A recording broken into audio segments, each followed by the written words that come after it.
morning, everyone. I brought Marcus out just for the occasion.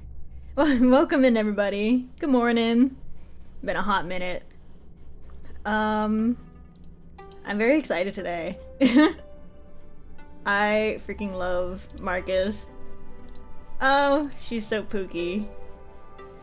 God, I really gotta get on my stupid my stupid drawing of plant ladies. I've been putting that off for the longest time because I am so lazy. I hate rendering. But welcome in, everybody. We are gonna be catching up on some of the older character stories because I have been slacking. So I know that last evening's rerun is this week or next week. What am I talking? I can see it right here. When is it? Yeah, it's this week. But as I said before, I did have to read it before. Well, I guess I technically didn't have to read it, but I wanted to read it before chapter 11, 10. So I won't be streaming that. So instead, we're just gonna be catching up on all these character stories because I have a handful. I have a good amount of character stories to catch up on. So might as well get these done. But I'm very excited because I love Marcus. I remember I saw a tweet from one of what was it? One of my friends posted I think she posted a Caconia Marcus drawing, and Aiden Dawn, the voice actress of Caconia, she replied to that and she mentioned, what was it? She mentioned like her favorite line to record had something to do with Marcus, and I have no idea. I don't remember what it was, but I saw her reply and I was like, I have never seen that line. I don't remember when what do you call this? I don't remember when Caconia said this line to her. I don't remember what it was. The one of Marcus lifting Caconia with one arm? It might have been that. I think it might have been that. So my only assumption is that it might have been during a character story, or I just completely missed it because I was busy looking at something else. I don't know. But I'm excited to see Marcus, and I'm also a little nervous because what if I see Greta? What if Greta is here? I'm gonna be so my found family. But we're gonna hop right in. Could also be Caconia character story. That's what I was thinking too, but I don't remember because I know Marcus shows up at like the very last node, but their conversation is pretty short there. Me and my bad memory. I don't remember lines. I don't remember quotes. I just remember vibes. I just remember being sad. That's how my memory works. Let me make sure everything is good, because last time I streamed was on console, which ruins my entire setup. So I have to like, oh god. I gotta make sure everything is locked, because I keep having to move things around, and then if I accidentally click on OBS, then everything moves around. Okay. I think that's good. That's fine. But yeah, I have so many of these to get into. I think I have 1, 2, 3, 4, 5. 5 on my list right now. And then what is after last evening? They're gonna put last evening in the reflections, right? Who are the character stories for that? I assume it's Fatutu and Barcerola. They were released then. Me not knowing characters. I literally started playing when last evening's first ran. What am I talking about? I remember Tutu being on banner when I first started. I should have pulled. Oh my god. I still think about that sometimes. Every time I see like people talking about what do you call this? Whenever people talk about Flutter 2.2 meta, I'm always like, damn, I could have pulled. I started when the banner was there, when it was first up. Oh my god. Oh, alas. Broccolina, exactly. So missing Flutter Page and Willows for some reason. Oh shoot, you're right, huh? Ooh, I did not even notice that. Ooh, wait, that's not fair. Hey, hey, Blue Puck. Show them to me. Show mother and daughter to me. Is it delayed? Or was it not gonna be added until later in the first place? How strange. Well, when it does get added, you will see me. You will see me.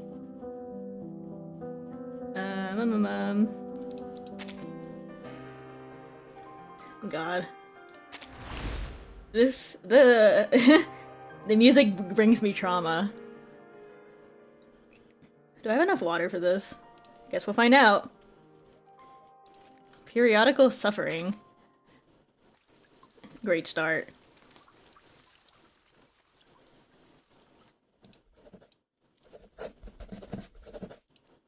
I seem to have stood still for an eternity, engulfed by a sea of thoughts, kept silent as a cemetery. The 3 lighthouse keepers on the Isle still remain, where they should have long passed into memory.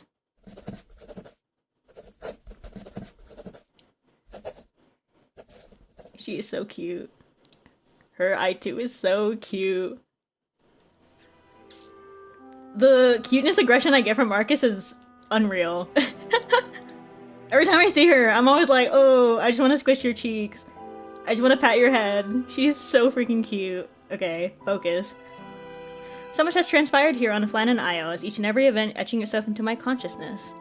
History of the Flannan Isles. Despite all my installments so far, what I've documented barely scratches the surface. My big head is blocking the text a little bit. Hold on. Let me scoot over.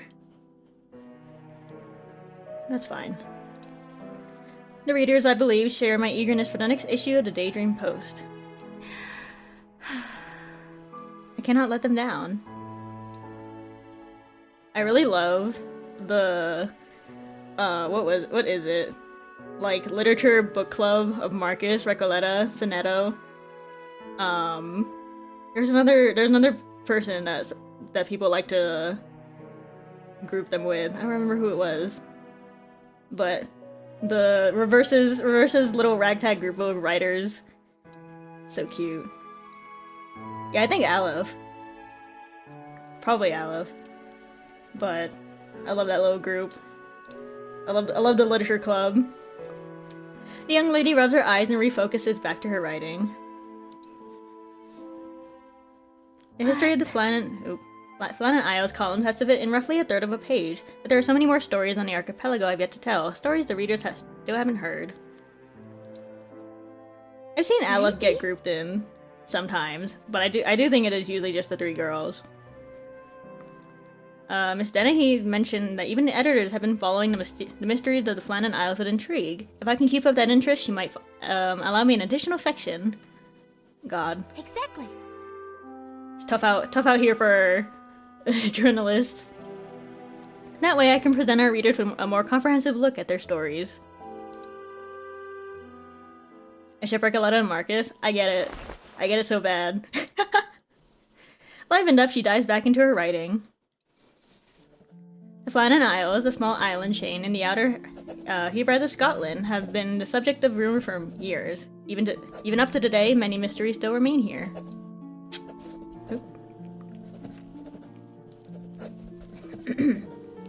Of course, to hear from the credible authorities, the lighthouse, and indeed the whole archipelago are perfectly normal, all except for its 3 vanished lighthouse keepers.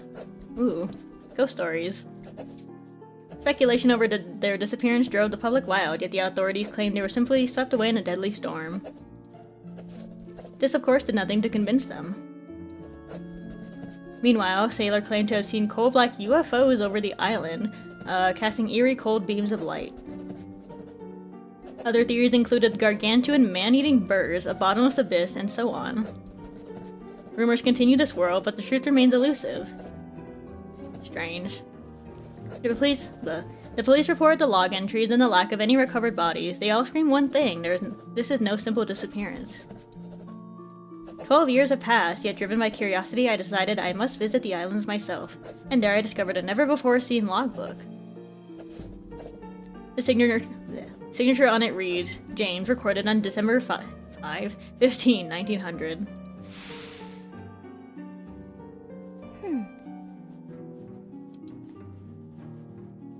Her pen hangs in midair like a sail on still water, hesitating to embark on the next line. So much time has passed since the incident, yet the mysteries only seem to multiply. How can I sift through all these story threads?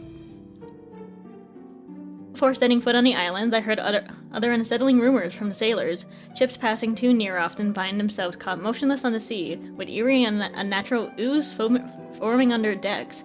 These frightful tales I can't read today, sorry, have meant that most give this archipelago a wide berth.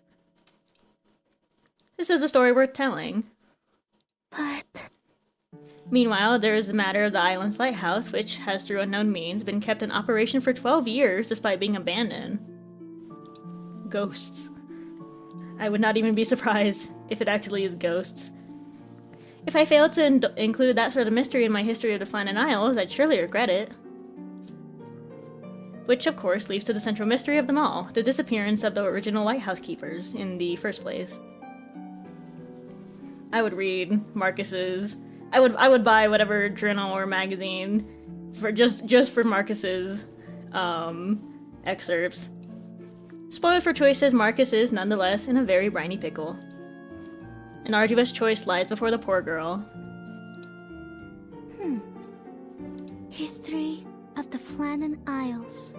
It belongs to the islands themselves. It's only fair that I treat their stories impartially. To turn down the opportunity to tell any of these stories feels like betraying the truth itself. Her gaze wanders, shifting from one page of notes to another.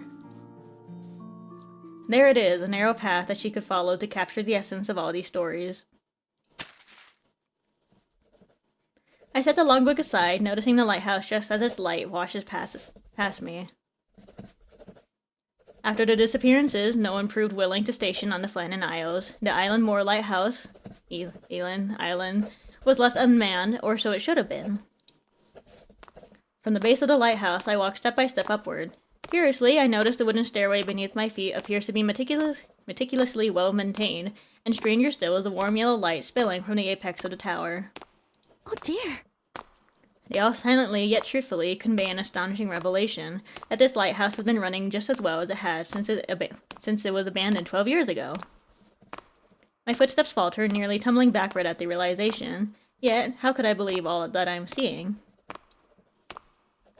Nevertheless, the slippery moss and withered scratches adorning the grounds prove, with cold logic, that 12 years must indeed have passed here.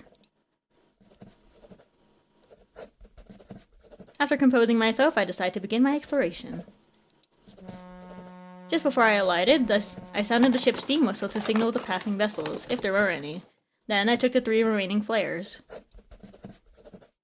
If misfortune befalls me, at least the maritime police can collect my body here within a week and have my story publicized, if that must be my last humble contribution to the world.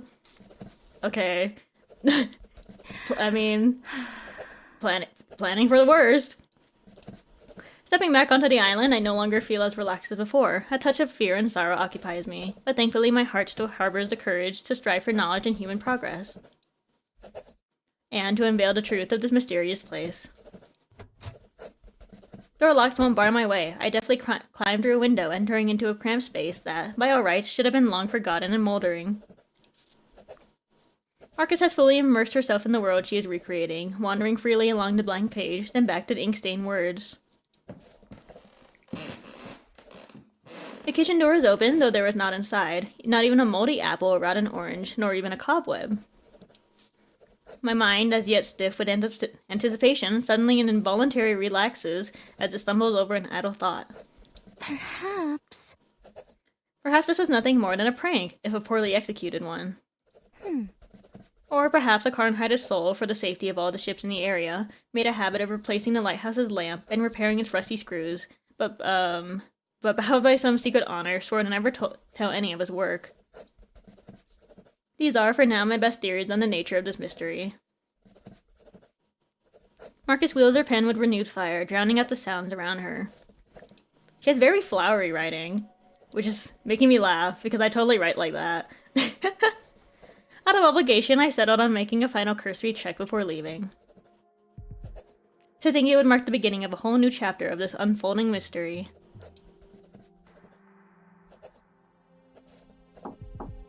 Inexplicably, I found myself knocking on the bedroom door, stifling a chuckle as I soon realized my folly. But as I brace to push open the door, it swings open in spite of me with a grating creak. The sudden movement caused me to stagger and stumble, falling beside the fireplace inside the room. Ooh, there's a fireplace. To my surprise, the coal dust under my palm holds a comforting warmth, as if it had come from a dying flame, one that could again alight. What the hell was that? Two figures formed just beyond my vision, a verse pale and translucent but gaining substance as if to match my palpable fear. Are you ghosts? Unsurprising. The pair of specters suddenly shriek as if in terror. You can see us. And we face each other dumbfounded before a series of knocks come from outside, steady and deliberate. I hate, like, games and, like, oh my god, there's, like, a song that I used to listen to, I don't remember what it is, that had, like, a knocking sound. But then if you have, like, both headphones on, it, like, sounds like it's actually coming from your house. So freaky. The knocking is no longer just a figment of the author's recollection. Ms. Marcus. Hello? Anyone in there? Oh, yes. Who is this? She hurriedly gathers the papers now scattered across the desk, stacking them aside neatly. Lest the voice outside had grown impatient, she cautiously pulls the door open. Who goes there?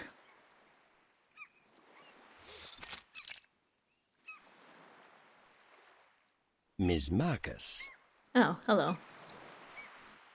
The man before her, with a stern gray and neatly patterned tie, nods courteously. Greetings. Okay, dude. You'll see here I've been sent by the St. Pavlov Foundation. I'm the investigator responsible for registering all arcanists in the island's... I don't know how to say this. Alien CR region? Question mark? His tone is flat and official, but his bearing exudes an air of entitlement and pride. What is that? Oh, is this when she first gets recruited? The significance behind that name has clearly been lost on the young lady.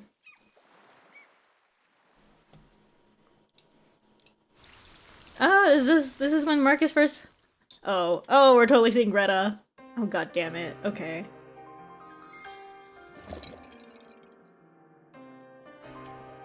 Don't make me sad. Don't do that to me. I can feel it. I just know. Book club patch would be fun. It would. Oh my god. Or even just like... I'd even settle for like an anecdote. Just like a little... silly little book club writing stories together. That'd be so cute. Actually, didn't they... Slight talk of CN content. But I did see the new poster. And it seems like it's an Utu. I never remember how to say it. It's an Utu related patch. So that's exciting. But I will be waiting. I'm gonna have to wait for that one. Don't make me sad. Place reverse. I can't choose. Don't make me choose.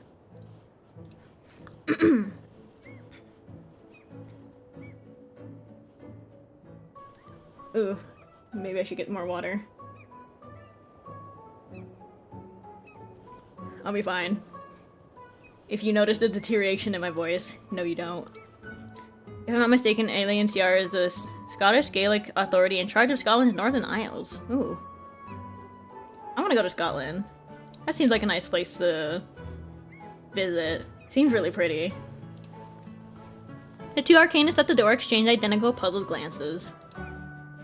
The growing tension of the moment proves too much for the columnist to handle. Oh no. Uh-oh. Have I misspoken? It's all my fault. Was I so immersed in my writing that I neglected this gentleman's summons? I don't recall how many times the door was knocked. Was it 2, 3, or 5? No, perhaps more than that indeed. Perhaps. The sound of the door seems more muffled than usual. I should write Miss Dennehy to see if she might buy me a doorbell to send along with my fee. But... To travel all this way is nowhere near convenient. I know anyone besides the post would deliver here. God. She is so real. Like, she's just like standing in front of him. Girl, just ask. You can ask him a question. Her thoughts wander further and further, only to be brought back by a deliberate and expectant cough. Ms. Marcus. Allow me to get straight to the point, Miss Marcus. Our records show you've not left the Flannan Isles in some time. Oh. Yes. To be candid, this choice of accommodation has caused a bit of an inconvenience for our registrations. Why? Because it's in like the middle of nowhere? Most arcanists, at the very least, will frequent a bare minimum of social events like the grand exhibitions or the festivals in Edinburgh. Lady Nellie Melba's divine voice echoes in theaters from Europe to Australia, and if nothing else, the Highland Games attract thousands of spectators and participants every year. Okay. God forbid a person just wants to stay home. God forbid someone is an introvert. Okay. Somehow, even the dreariest of my colleagues find time to celebrate these occasions, at least on occasion. I mean to say, the world is filled with all kinds of wonders, and forgive my directness, Miss Marcus, but you ought to consider seeing more of it, and I hesitate to mention. The man's barrage of verbiage overwhelms the reclusive lady at the door. Perhaps.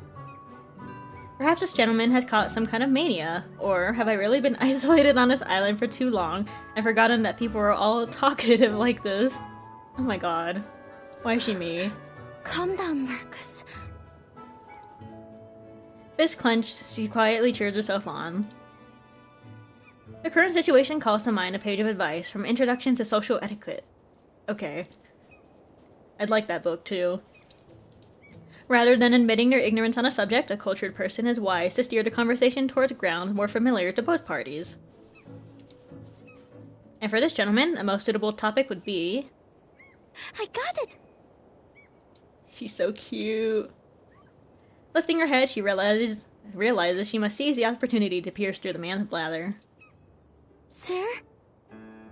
I believe I heard a lot about your foundation when I was in the orphanage. That you were collecting arcanists, particularly children. You don't say. And that you did so by force. You don't say. Some children said people from the foundation took away their friends.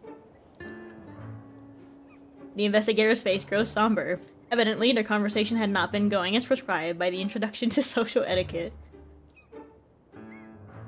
That much was clear, even to Marcus. Oh! That was a poor excuse for a joke, Miss Marcus. We are indeed living in a wondrous era where transgressing social norms have become greatly valued. Rationality, science, freedom, and with it, of course, a progressive sense of humor. I am sure you only meant to appeal to that transgressive humor, but those accusations are quite inappropriate, even as a joke. Especially as you haven't officially joined the Foundation yet. No, no. I don't mean to offend you, it happened in my home country, in Romania. Perhaps things are different here. Regrettably, there is nothing close to applicable in this scenario from her reading of Introduction to Social Etiquette. The heavier blow drops as Marcus at last picks up the man's intention in coming all this way. Oh, wait! Did you just mention something about joining the Foundation? Me? Of course. What the hell? Why did it? Oh, that threw me off guard. Wait. Okay. Thank you, sir. I don't know what happened there. Naturally, is there a problem?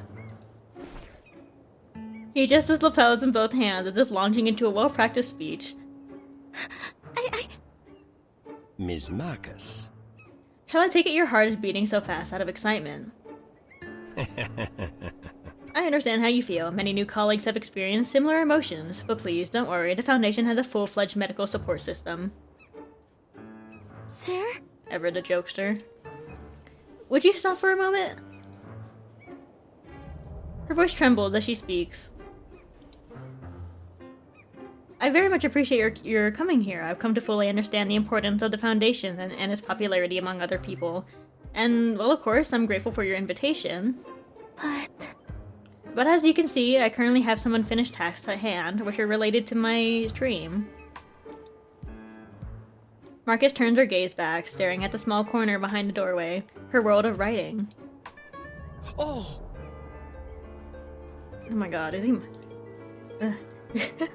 Oh, a dream. Well, might I ask, what is your dream, Miss Marcus? The investigator nods knowingly, as if Marcus's response is not at all unexpected. I dream of making people aware of the mysteries of the Flannan Isles, and about the world of Arcanum, and... Aye, well, that is indeed a great aspiration. Okay, you asked, dude. He steps forward, gesturing to the boundless sea. Ms. Marcus. Don't confine yourself to just these islands. Look beyond the horizon. The world out there is full of mysteries waiting for us to explore and uncover. Of course. What is with the heroic music? And that is precisely what the Foundation aims to do. Surely, you wouldn't withhold your contribution to the welfare of humanity and the progress of civilization.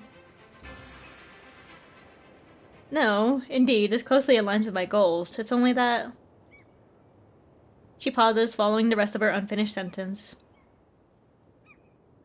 The investigator comes to some sudden realization as he scrutinizes the girl in the doorway. Oh!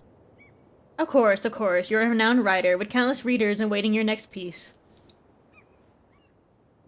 Marcus hurriedly waves her hand in denial, a noticeable flush spreading from her ears to her cheeks. In fact... I'm really just a greenhorn columnist. Allow me to make my pitch again. The Foundation possesses a great multitude of literary works from all over the world, be they about humans or arcanists. Upon joining the Foundation, you need only fill out a book request form, pending approval from our supervisors and administration, and then you can read our catalog to your heart's content. Joining the Foundation would more than serve any writer. Man, this guy is just like... going on and on. There are still so many people curious about the events that occurred here, stories I've yet to write. More importantly, James, Thomas, and Donald, my friends, they're all counting on me to tell their stories about these islands. Sorry. My work here is not finished. She gasps as if dislodging a boulder from her chest. The man frowns, his disappointment evident beneath the polite exterior. All right. As you wish, madam. I will faithfully report your choice to my superiors. My choice? She panics, again. No. I mean, I haven't made any choices yet. I only hope that you might give me some time to consider your proposal. I promise it won't be long.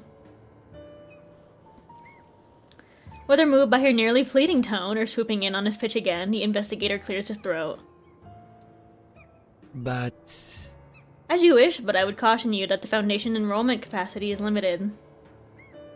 Should you tarry too long in deciding, you may find yourself waiting outside our offices, wishing you'd taken up our offer soon. I can't get a read on this guy, but I'm pretty sure it's just because he's trying really hard to get her to agree. That it feels a little bit like It feels a little bit like being a jerk, but I think he's just doing his job. When you made your mind up, send us to Eileen C. Someone needs to tell me how to say this name.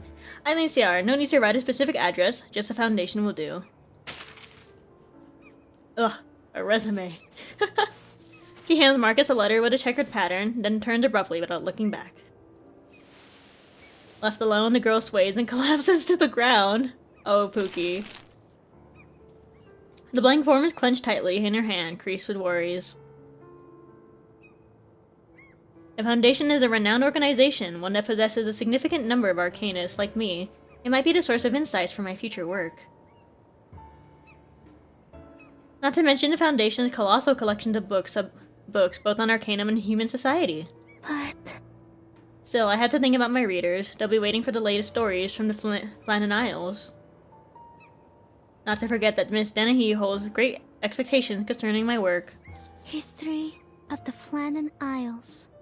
How could I disappoint them? Oh, whoa. I can't talk. Won't anyone help me with this conundrum? Her faint cry fails to travel far.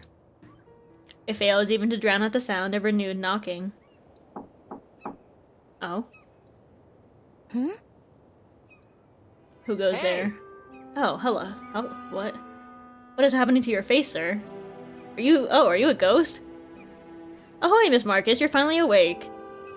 We thought we might find you sleeping outside again, for the 13th time. Oh, are you all ghosts? And, with your eyes still open. Another voice adds to a chorus of cooing over Marcus. Everyone?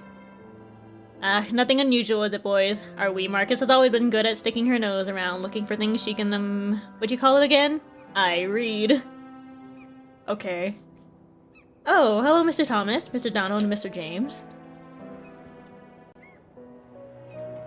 You break our poor ghostly hearts, miss. Did you nay hear our footsteps rushing over to you? I mean... Marcus gives a quick glance to the three men's feet, which are nearly transparent and hovering slightly off the ground. Sorry.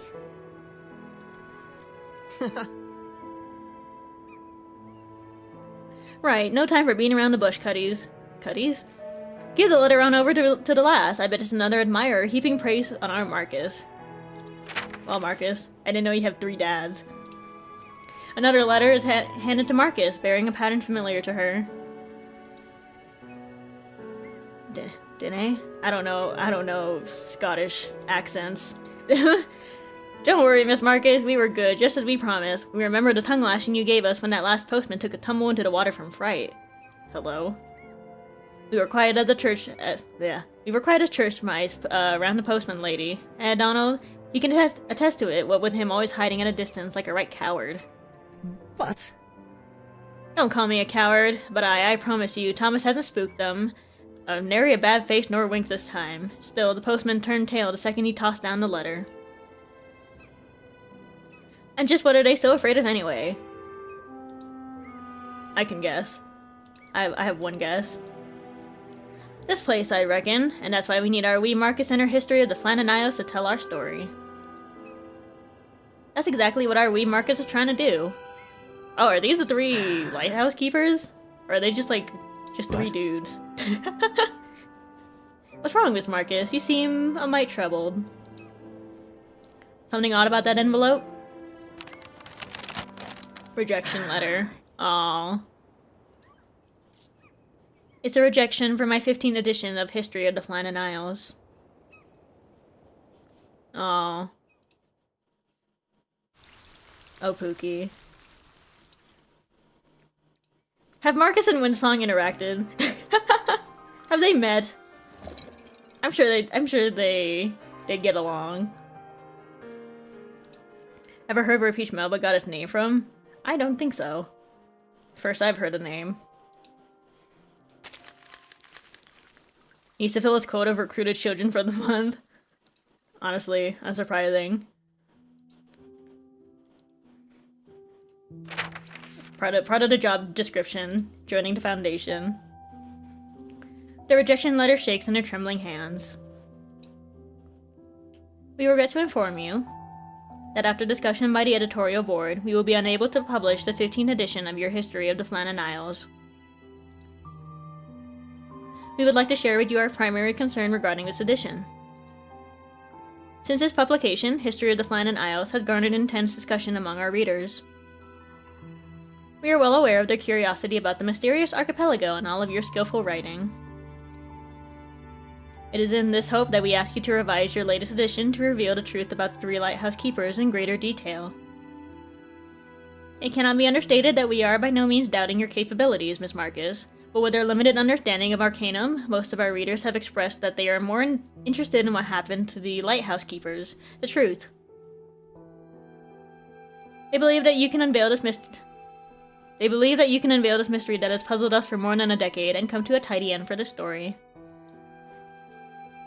In light of our decision, we have already reserved some promotional space for History of the Flannan Isles. We look forward to your revised edition. Yours faithfully, Dennehy. Aww. The letter floats to the ground, falling from a trembling hand. I mean, you can't be that surprised. People want a story. Not history. But that's so sad. The girl lowers her head, devastation lingering over her. But... Miss Dennehy says that she is unsatisfied with the latest edition, but aren't these stories all a part of uncovering the truth our readers are expecting? The oddly arranged reef, the ultimate cause of the lighthouse phenomena, aren't the readers curious at all? The truth about what happened to the lighthouse keepers. Did I do something wrong? Aww. Marcus looks out at the ghosts gathered around her. It seems what the readers are really eager to learn about is not the Isles, but your legend. The elder ghost pats Marcus on the shoulder. Marcus. It's not your fault, wee Marcus. You think there were not but spoiled brats left in the world.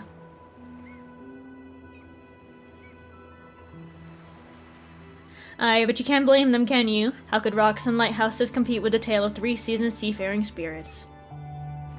He nods as if he's reluctantly admitting to some truth. Some loyalty they've shown. Up until now, they stopped puffing up your work. A brand new approach to documentary literature, a one-of-a-kind writing style, a highly, what was it now?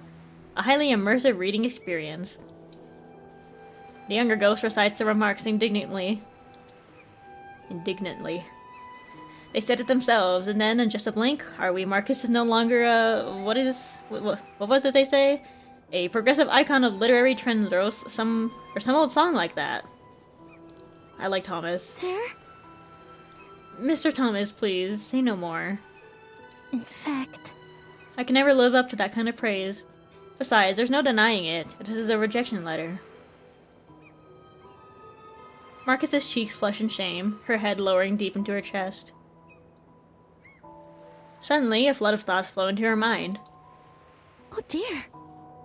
The way I boasted to that Foundation gentleman about my work. Maybe. Perhaps he was aware of this letter. Maybe he even secretly laughed at my ignorance. Oh, girl. I don't... Oh, the overthinker ever. Could he have passed by the mailbox on the way here? She repeatedly examined the envelope as if seeking confirmation of something. No. Oh, don't worry, Miss Marcus. The glue on the envelope was intact when we got it. Could nay be opened by anyone else. No, I'm not worried about anything. Still deflating like a punctured balloon, she murmurs to herself. Perhaps... The Foundation investigates any arcanist pending registration. They probably examined every letter sent to arrive here recently. Did they? Oh, her nervous laugh. Oh my god, Marcus is like a sopping wet cat. If so, they might read out this rejection letter at some book club gathering. Then I would become the laughingstock of the entire No, the entire United Kingdom. Oh, alright, I'll have to write them. Maybe I should ask the Foundation not to report what I boasted about my literary work. But should I really join the Foundation? History of the Flannan Isles. The progress hasn't been quite as smooth as I'd imagined. Perhaps I do need some more time to think about this. Oh, but that investigator did imply that the Foundation is not particularly patient. Would you take my indecision as disrespectful? God, I get her so bad. Lightheaded and drained, she braces herself with a fainting step. The spectral sailors gather around, lifting the fallen letter from the ground and get together. Marcus. Raise your head, wee Marcus. I'm sure the lads and I can help. In my admittedly humble can of writing and reading, isn't it so that writers place their most interesting content at the very beginning, so that they grab their readers' attention and keep them reading? So if what you're baiting them in with the likes, whoa, I can't read. So if what you're baiting them in with are the likes of rocks, seagulls, and lighthouses, well, they're not so much the kind to seize your attention, eh? He gives his chest a few pats. Mm-hmm. Now, my humble self, on the other hand, I've lived here for decades, not to mention I've been here not living for a decade more. I reckon the memories I've got tucked away could make for some pleasing bait indeed. He has a point. The quiet ghost timidly speaks up. I think maybe James is right. Maybe you could write, just a wee bit more about our stories. If you like, that is. I mean... I only mean we've spent a lot of time on the islands. People don't need to come here in person to see what we saw, to hear what we've heard. Maybe this could clear up all the fear. Maybe make people curious. His suggestion, though a whisper, speaks volume. The other two ghastly gentlemen look at him in proud approval. Great. Exactly. They must be quite curious about my past, and of course, more than happy to let these young'uns glean something from old James's yarns. Now that's experience. See, the mind of a seasoned sailor like myself is filled with heart-stirring stories. I could go on for days. He proudly strokes his mustache, preserved in spirit, exactly as trim and refined as the old sailor himself. Oh! You're pulling my leg, mate. Fat chance. They'd give a barnacle's bottom about those ancient salty fishtails of yours. I quite like these uncles. Intentional or not, the bickering ghosts dispel the gloom hovering around Miss Marcus. Sirs, Really? Would you be willing to share your past and perhaps even reveal the truth about your deaths? Of course. You're our best and our only mate, besides ourselves. Marcus. I also want to show more of this place to people, before we're completely forgotten by the world. Thank you so much, all of you. She bows sincerely before producing her pen and papers. Alright. Now, where do we start? That's it. A story from some years ago. Back then, of course, I was more than a humble ghost of a man you see before you. I was the leader of this outfit, and those two were my half-witted lackeys. Yet, driven by our shared honor, faith, and my keen sense of command, we successfully defended these isles from falling into bedlam. We drove away more than a few greedy moneybags who wanted to claim these isles for themselves. Oh, and I recall when we once saved a gargoyle that was dying of thirst. A gargoyle, you say? Throughout these heroic endeavors, it was wise old Captain James who stood sentinel over these isles, until the incident. The elder ghost rambled on, peering over at his lackeys from time to time. No. Oi, what a load of bilge. If you write on anything this salty old blubber tells you, you may have a reader left. Sir? Oh, it's not that we don't like your stories, Captain. It's only you went on a bit, maybe, if you don't mind. We can see if the last likes my story more. You fool. Oh, I belittle your captain's storytelling. Insubordination, I say. Ingrid whippersnappers. Don't listen to them, wee lassie. With my daring navigational narrative, they'll be begging for your next edition. But... It's only... Captain, this story, it's not just about you. All fired up, the trio crowds around Miss Marcus, jostling for the increasingly scarce space on her manuscript paper. Gentlemen, please quiet yourselves. We'll do it by turns. Aye, fair enough. Then suppose I should have my go. I hope you're ready, lass, because I can guarantee I've got the best of the best. Now, it was my first winter on this island. On that fateful day last, there had been quite a few folk that had alighted with me. Police officers, some repairmen from the Northern Lighthouse Board. I think one of them scattered off with my oilskin coat after they finished tinkering with the clock in the lighthouse. They... So there I was, there watching them from afar, waving at them as you do. Not that it'll notice me. Well then, and if you are sitting, I advise you to see then, something out of the ordinary happened. For there was a sky-shrouding fog that would envelop all the isles around Island Moor, and even our most advanced telescopes couldn't see but half a nautical mile away. Some folk panicked. Ere long, the damp mist soaked straight into everyone's clothes, and that's when I noticed my body had gone and turned transparent. Oh, what? Then Then there was a great honking rumble what grew closer and closer. I raised my head. Before me was like a gigantic, towering wave, the likes of which could submerge half the island and a little more besides. Damn near swept away a lot of us. A few survivors threw themselves onto the boats by the shore, so I go to wipe the water from my face. Took all but a second, and then, I swear on my mum, when I look up, the fog had gone, and the survivors' boats were all anchored steadily. Must have been 5 miles out. Then it seemed just as quickly as I blinked, they were moving again, racing toward the horizon at the speed of 14 knots or more. Oh dear. That is truly astounding. in fact... Astounding, eh? But maybe, but it's the truth. I'm sure of it. I've kept it locked up tight in my mind since that day. But Well, Miss Marcus, I don't mean to interrupt, only I don't think that really happened. You don't say. Oi, Donald, you wait your turn to tell the little lass your story. No need to go mucking mine up. Mark my words, Miss Marcus, you're going to reel in the readers with this story. Provided, of course, that you choose it as the feature of your next edition.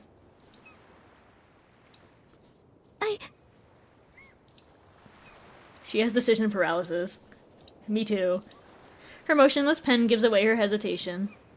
Marcus. Perhaps you might like to listen to my story first, Miss Marcus. When I was a wee bairn, my granddad told me a lot of stories about these islands, only back then they weren't called the Flannan Isles.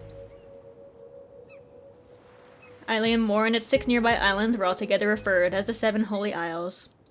Ooh. Someone claimed to have unearthed some skeletons here, and the bones were those of infants, but some say they must belong to another race. So, For a while, this place was also known as the Pygmies' Isle. The emotion carried in his tone is so intense that his ethereal form almost feels corporeal for a second. It was because of these stories that I joined the Northern Lighthouse Board and became an assistant lighthouse keeper right here after I finished my schooling. I hope. I hope to uncover the truth about the Pygmies' Isle. So, Did you succeed? No. No, but I managed to find some clues, some signs that there were mysterious animals hereabouts. Perhaps the Pygmies really did live here. The other two breathed a sigh of relief.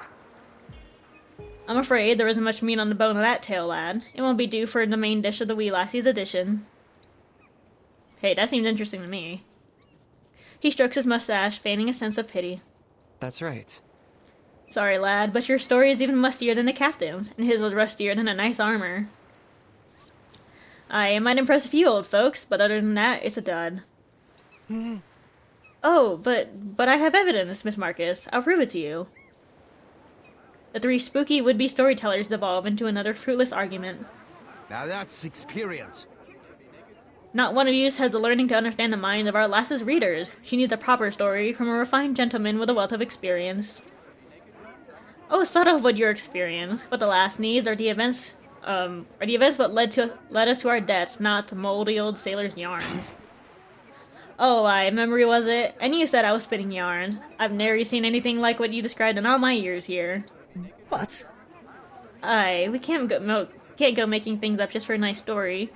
Oh, but, well, Captain, I don't suppose you even remember what that so-called gargoyle looked like, do you? Unless you do, I mean. This is so silly. The debate is headed nowhere fast. I think we ought to leave it up to Miss Marcus to decide.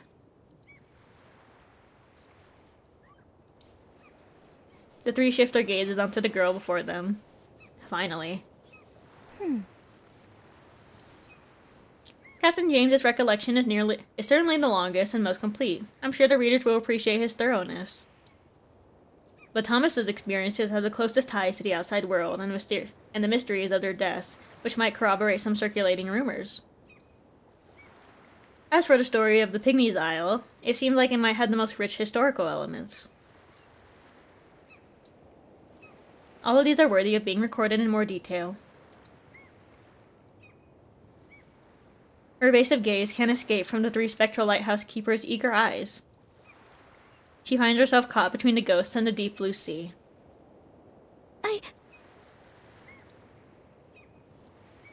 Miss Marcus. Her lips tremble slightly along with the manuscript paper in her hand. I will include all of your stories, I promise. Oh, girl. I dare not overstate the literary value of this edition. I can only share with you that it is inspired by the experiences of three ghosts, the very lighthouse keepers who disappeared here 12 years hence. Dear Miss Dennehy, I write to you in hope that this latest edition will prove more than satisfactory. Did I make the right choice? Or rather, did I ever have a choice?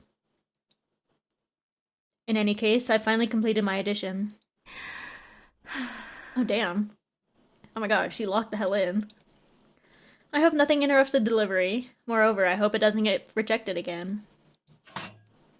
Illuminated by the dim reflection of the lighthouse's beacon against depressing clouds, a heavy stack of manuscript papers is tossed into a lonely, rusted mailbox.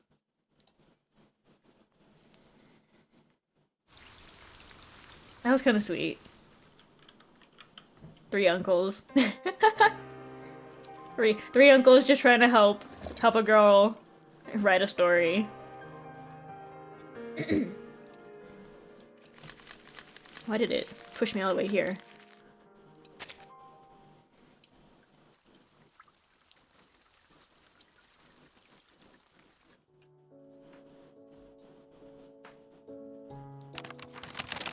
A blank page is folded and unfolded again and again.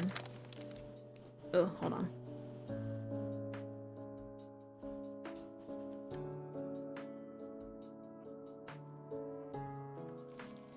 Her hand repeats this action unconsciously as Miss Marcus murmurs anxiously to herself. Theoretically. My latest edition of History of the Flannan Isle should have been published in the Daydream Post yesterday. I know that if the editors weren't satisfied with the entry, it would have been rejected 2 days prior. But Mr. Thomas says we received no letters at all as of yesterday. So it passed the editor's review. It must have. So I should let myself feel some relief. Thanks to the help of my ghostly friends, this latest edition covers some truly extraordinary topics and gave the readers an opportunity to better understand the Flannan Isles. Maybe it'll even spur a tourism boom for the Isles. The local council will be very happy for it, I'm sure. And Miss Dennehy, well, she'll be editor of the year and get a substantial bonus for her tour of Europe. She provided me with so much help in writing history of the Isles and in life more generally. She most certainly deserves this. Girl, you can be happy for yourself too. I hope she will find time to send me a few new books during her trip. I've never had the chance to read the completed anthology of story for Sarah. Mr. Elias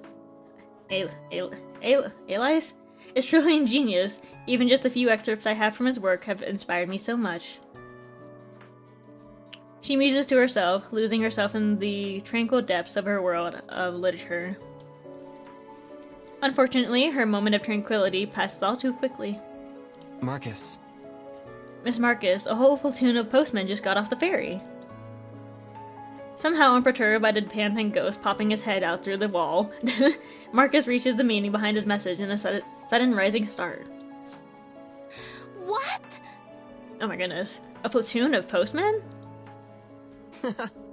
Aye, a whole slew of them. The lads and I think it must mean your new edition was a cracking success. Maybe. All those high-nosed hobnobs are probably planning to invite you to give lectures all around the world. Now don't go forgetting us when you're with your sudden fame. Remember, it was your ghostly mates who got you here.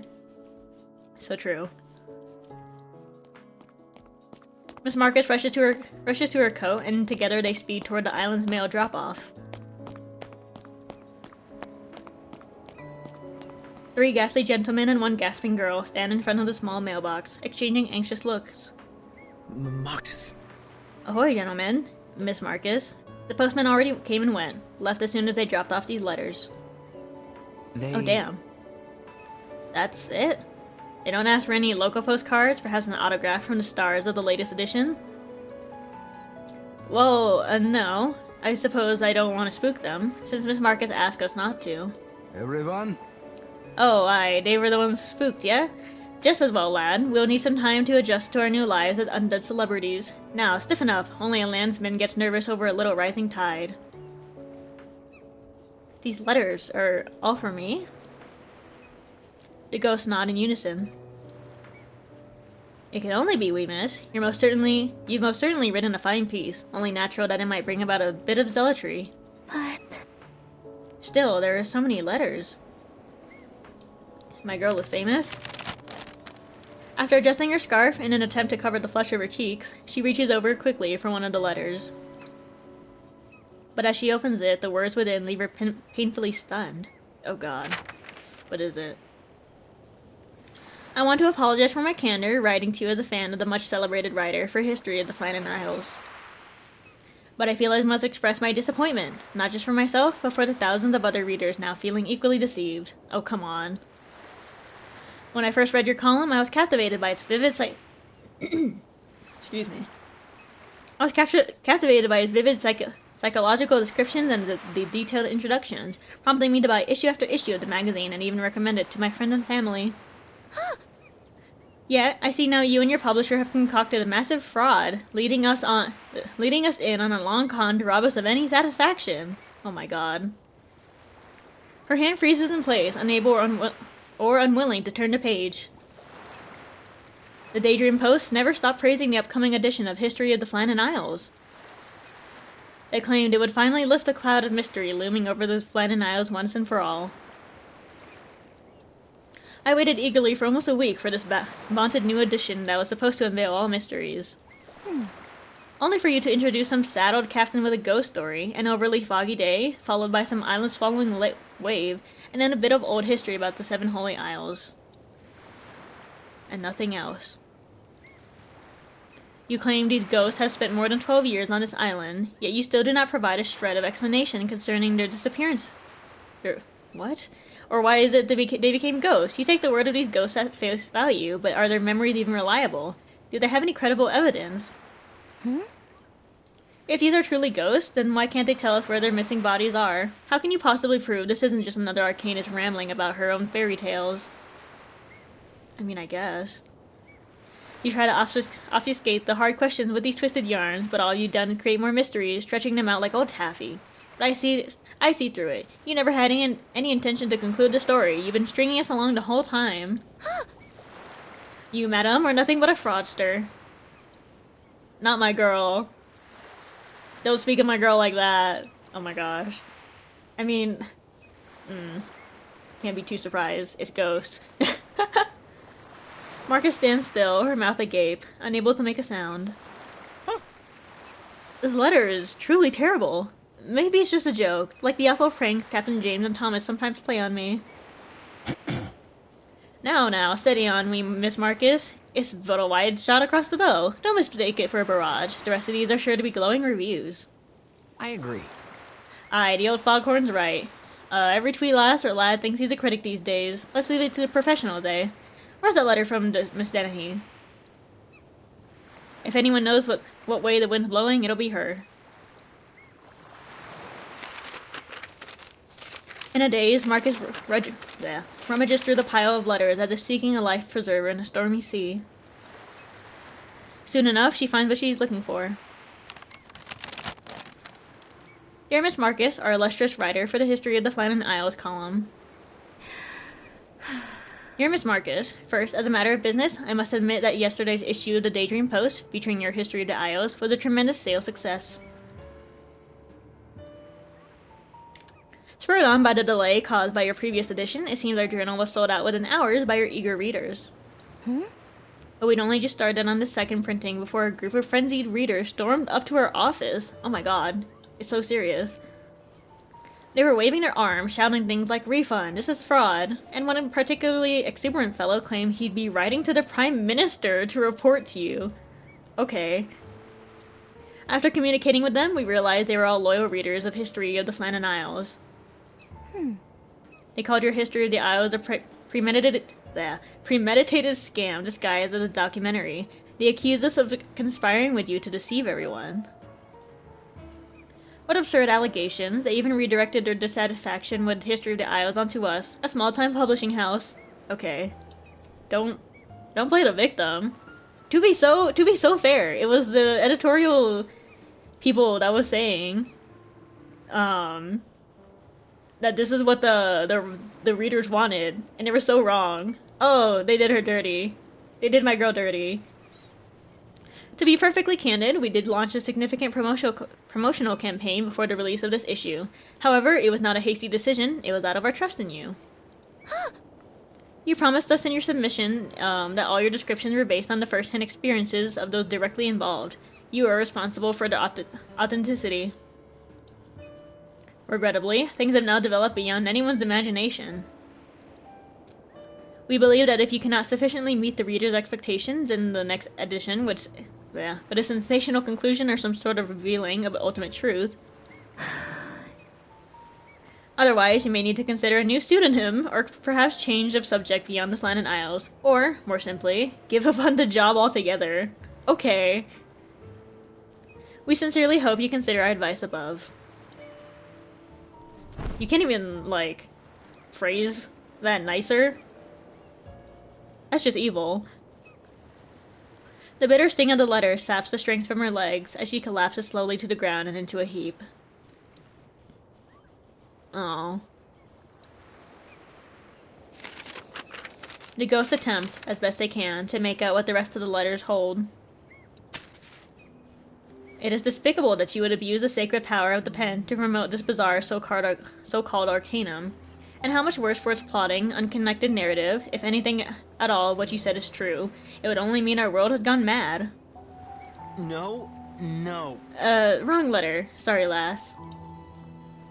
He feigns a soft, bombing whistle as he tosses the letter aside. Marcus. Allow me, Miss Marcus. If my ears have proved of any use at all, it has been in discerning truth from slander. I wish to extend my congratulations to the author, for what must have been a handsome fee you earned yourself with your talents.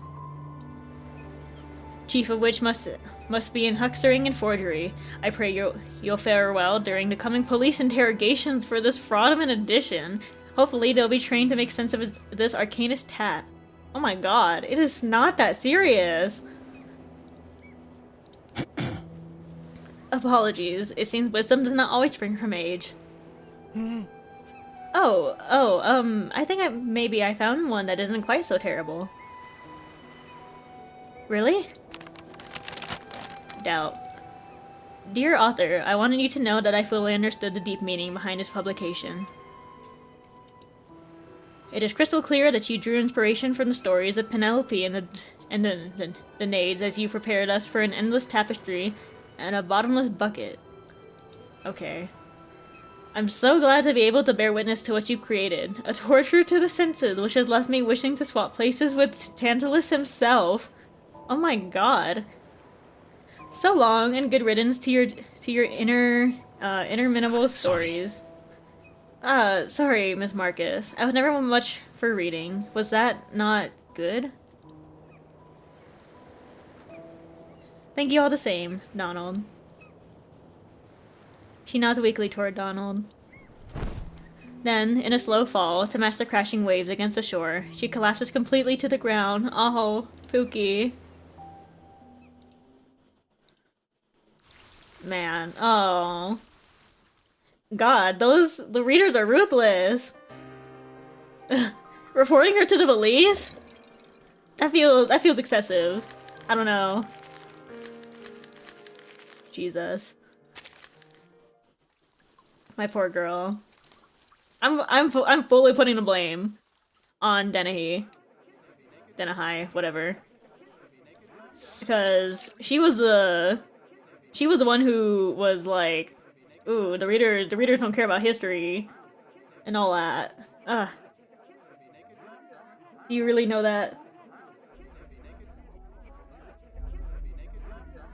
I mean, I guess it is kind of the job for the publishers and the and editors to understand their readers, but I don't think I don't think they understood the readers. The ghosts come together anxiously in the dim room. Marcus sits up in bed after a struggle, the harrowing words in those letters still writhing through her.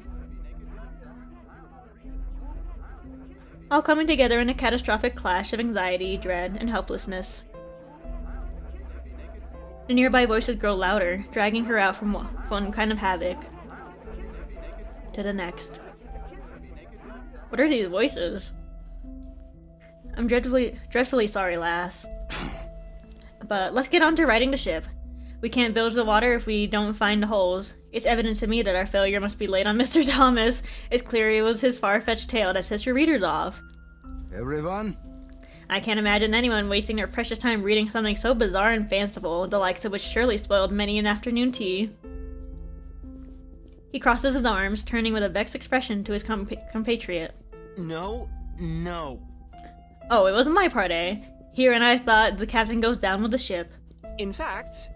Didn't you hear what the wee miss had to say? Her readers want positivity and progress, not ancient prattle. It was your bit what steered us onto the rocks. Those yarns of yours were so long they'd nary fit in my granny's attic. Miss Marcus's readers probably nodded off halfway through. Oh, aye, whine all you like. What do you know about storytelling, eh? I'll bet you don't even know your Shakespeare from your Shelley. James' translucent face turns red with anger, his mustache bristling. Stop, please, both of you. Sirs. Please calm down, gentlemen. Let's hear what Donald has to say. Sorry. Well, I don't mean to speak out of turn, but lying is a worse sin, so speak I must. I reckon it was both of your stories that did this. Captain, your story was nothing more than a chance for you to show off. You distorted the truth, even when it went against what Thomas described. But... I think that our story, Miss Marcus's work, I mean, it should have focused on the mysteries of the Flannan Isles themselves. That's right. Well said, Donald. And you. But... Thomas, your story just had just as many mistakes. Just of a different sort, you did exactly what Miss Marcus's readers said they hated. You gave her story with mysteries, aye, but no ending. How could anyone be happy with that? True. I just said what I knew, nothing more. No lies, no reservations. 12 years and more we've been on this island, still you both know nothing about this place, about anything. And you don't have at least the wits to trust someone with experience. Marcus. Actually, Miss Marcus, I'm afraid, well, maybe this isn't our fault entirely either. What? You're blaming me? Well, blame, no. Only you were the one who wrote down our stories. We're not writers, miss. We don't know what bits are important or how to finish the story. Maybe your readers are angry for good reason. Maybe you should have based the edition on what I said about the 7 holy isles and the pygmies. Then you could have given them a proper investigation, something to really talk about. Now we see, Donald. If only we had listened to you, eh? Not so noble now, eh? Face it, lad, that story of yours is weaker than watered-down whiskey. Great. Thomas is right, laddie. Though only in much as they say about broken clocks. The truth of the matter is clear, lads. The wee miss should have only used my story. Oh my god. Excuse me. Oh, aye, and what makes you say that?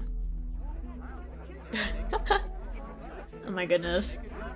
No, it's not right.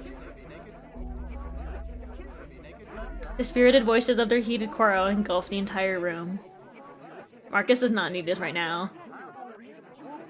In her despair, Marcus begins to question herself.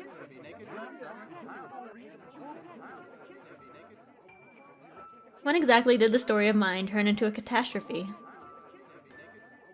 Was it when the deluge of angry letters arrived? Was it when I submitted the revised manuscript? Or was it when I hesitated to choose between their stories? Can I do it? Maybe I'm not truly cut out for this job. When I began writing, I wanted to record everything, every piece of knowledge, especially those lesser-known facts, Things that might be lost in time, that might go silent if I wasn't there. Stories that could be exquisite, delicate, captivating, or at least reliable. But What has all that work brought me? As Marcus closes her eyes, agonizing memories flash over the theater of her mind mercilessly. Her dream seems to be pulling further and further away from her. I dreamed that my work would help humankind to understand and accept Arcanum. But now my column is being bashed by my once loyal readers. They even stormed the Daydream Post. Poor Miss Dennehy must have lost her chance at the Editor of the Year award. Oh my god. Girl. That is not your issue. perhaps... Oh, what if this leads the entire community to distrust any future writing related to Arcanum? Or worse, those who will still read them might become labeled as occultists or lunatics. In human societies, discrimination against Arcanists might grow even more severe. Not just in the Flannan Isles, no, maybe against the entire Arcanist world. And I will be the catalyst whose horrible writing divided our two races even further. It's Oh my all god. my fault. Oh, my poor girl. Marcus covers her face with her palms, but no amount of self-pity can drown out the squabbling spirits. Oh my god, I need these guys to like shut up for like 2 minutes. Give the girls some peace and quiet. I only hope to alleviate their loneliness by reading this island and documenting its stories. I just wanted to share them with the world. Why? But now these ghostly gentlemen, protagonists in my latest disaster, are tearing into one another before my eyes. My writing didn't bring them happiness, it intensified their misfortune. No! Oh my god. Don't do this to me. But all I wanted to do was tell a fascinating story.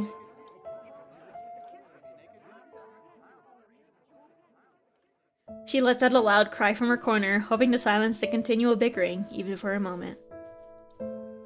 Hmm? To her surprise, the argument stops indeed. Did that actually work? Hey! Oi, pick yourself up, Marcus. Someone's at the door. You remember Marcus blaming herself for the events of Chapter 6, the Flannan Isles debacle where that trauma started. Oh, my poor girl. Aw, Marcus. Oh, who is it? I'm afraid. The girl comes back to her senses, pulling herself to the door by will alone. Is the Foundation? A figure, at once familiar and strange, stands before her. Good to No! see you, Miss Marcus. Oh! Oh my god. Oh my god. Wait, I'm gonna be sad. Ooh, I'm gonna be so sad. Okay. Good morning, madam. My name is Hoffman, and I've come a long way to see you. Oh. Mother is here. Sigh. Sigh. I miss her. I miss her so bad.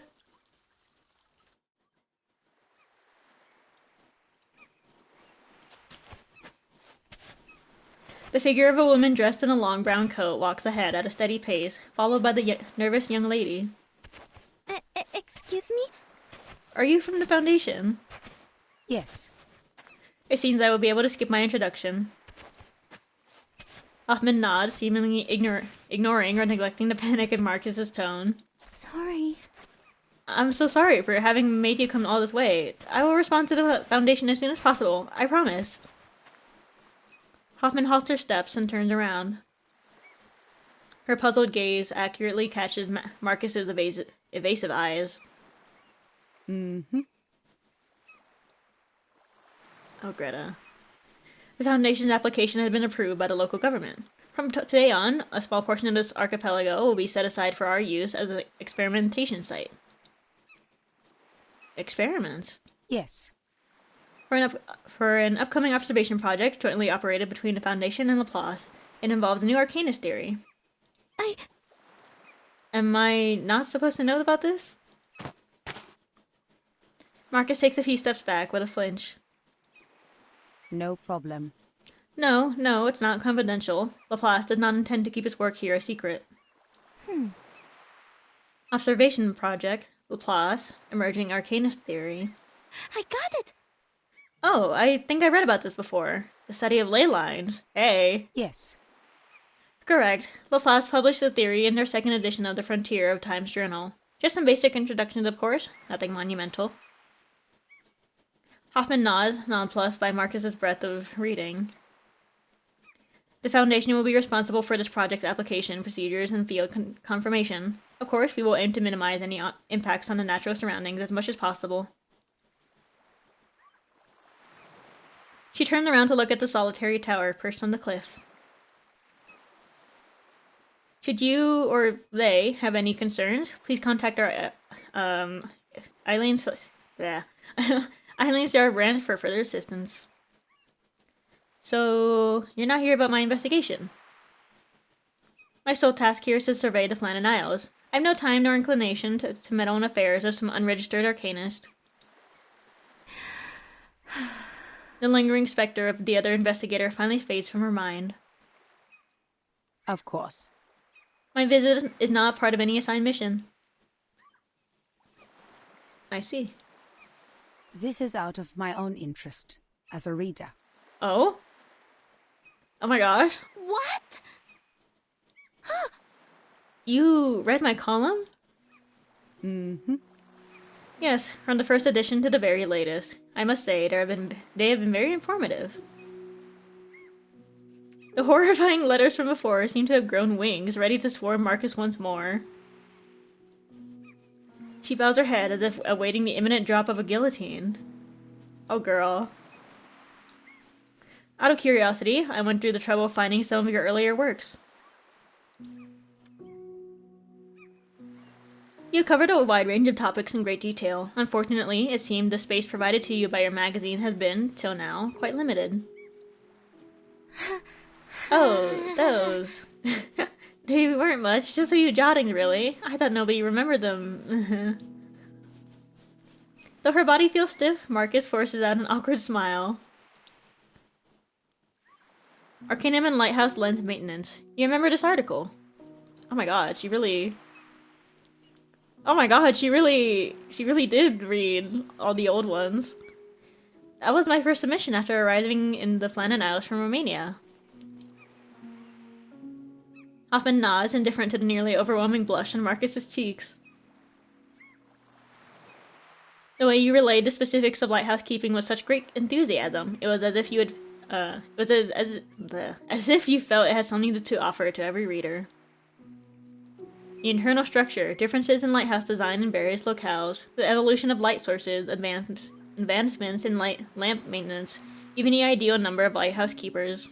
Frankly, I found it perhaps a little overwrought, but still undoubtedly worth reading. I'm sorry. Huh? well, if... Dear friends, imagine a flame that requires no fuel, immune to extinguishing no matter in cold wind or heavy rain, and shines bright enough to illuminate the sea even through the thickest of fog. Might we then be able to save on nearly a century's worth of gas or electricity expenses, and redirect those funds to more pressing matters? As it happens, on a small island surrounded by warm waters, there exist just such fiery critters. These docile nocturnal creatures could well be suitable for use as endless reproducible light sources. There were many more descriptions like this. I'm surprised you remember them so well, Madam Hoffman. Miss Marcus. You must understand one thing. Though discrimination against arcanists has become less severe in our era, it remains, for most humans, an ingrained habit. One that won't change overnight. Why are you still trying to introduce Arcanum to the human world you're not familiar with? Marcus falls silent for a while, her previous blush turning into a cold sweat. Her unspoken thoughts, aspirations as a writer, and her inner struggles, it felt as though this Hoffman saw through them all. Yet, feeling as though she had been spared the headman's axe for today at least, she raised her eyes upwards. I suppose that's a valid question. Perhaps I am too naive. In fact, For me, I've always seen the world as just the kind of puzzle book. Perplexing riddles, obscure words, and bewildering images. One I was happy to keep at a distance, even if it had many pleasant aspects. Human science, progressive ideologies, arcanist sports, various newly discovered critters, and many, many more. I wanted to share those things, the pleasant ones. They deserve to be known by more people, whether arcanists or whether humans or arcanists. Her voice is trembling, yet grows more resolute on each word. if I keep reading, I'll eventually find the answers to everything. I can introduce human arts and crafts to the arcanists and demystify arcanist fables and legends for the humans. I'll be the bridge between humans and arcanists, helping them understand one another. Aww. What a beautiful dream. Oh dear. Did I say that all out loud? She awkwardly gasped, trying to take in a great puff of the fresh sea air, her face flushing red from ear to ear. Still, a gentle but intentional clap of applause follows. That is a great aspiration, Miss Marcus. Okay. The Foundation has been working toward the very same goal. Thank you for your kind words, Madam Hoffman. Yet, the catastrophe flashes through her mind once more, plunging her back into cold reality. In fact, Only, it seems my writing has done nothing but push me further from my goal. Not only have I failed to demystify Arcanum, I failed my publisher's expectation in my readers. I couldn't even write a serviceable story. Ah, do you mean this edition? Oh, she just has it on her. Okay. Hoffman produces a folded magazine. The images of the Flannan Isles on it coldly clutch at Marcus's heart. You didn't throw it away? You underestimate yourself, Miss Marcus. The story isn't as hopeless as you think. I don't quite understand what you mean. Her breath quickens. Madam Hoffman, are you saying that I might still be able to turn the story around? The readers. Humans often read things differently from Arcanists. What Arcanists consider perspicuous may, on the contrary, read as unfathomable to humans. Compared to the wild, divergent way of thinking of Arcanists, humans are more inclined toward concrete conclusions backed by hard evidence. After arriving here, I quickly grasped the gap in thinking between yourself and the human readers of history of the Flannan Isles. To begin with, just how many people do you think are aware of the existence of ghosts? True. Marcus stops in place as she goes over Hoffman's unexpectedly stunning question. Well, I understand the story of the Brown Lady of Raynham Hall is widespread. Many people have tried to find her. Meanwhile, the ghosts of the Graham Mansion are probably only known to the Scottish people. The White Lady is quite famous in Germany, but people mostly tell her stories to scare children. Good. Ah, so now you see it, don't you, Miss Marcus? History of the Flannan Isles is published in the Daydream Post historical column. For most of its audience, the existence of ghosts is beyond far-fetched. For you to adapt the stories of 3 ghosts without ever taking the time to explain the ghosts themselves to your readers. Well, is it any wonder so many doubted you? The readers. Your readers couldn't see and understand your ghost friends as you do, nor could they have realized these ghosts were nearly as equally about the truths of the Flannan Isles as anyone else. Oops. The readers followed the ghosts throughout the story, but never got to know them. They also couldn't fully understand the parts on Arcanum. The readers didn't feel engaged. Hoffman puts away the magazine.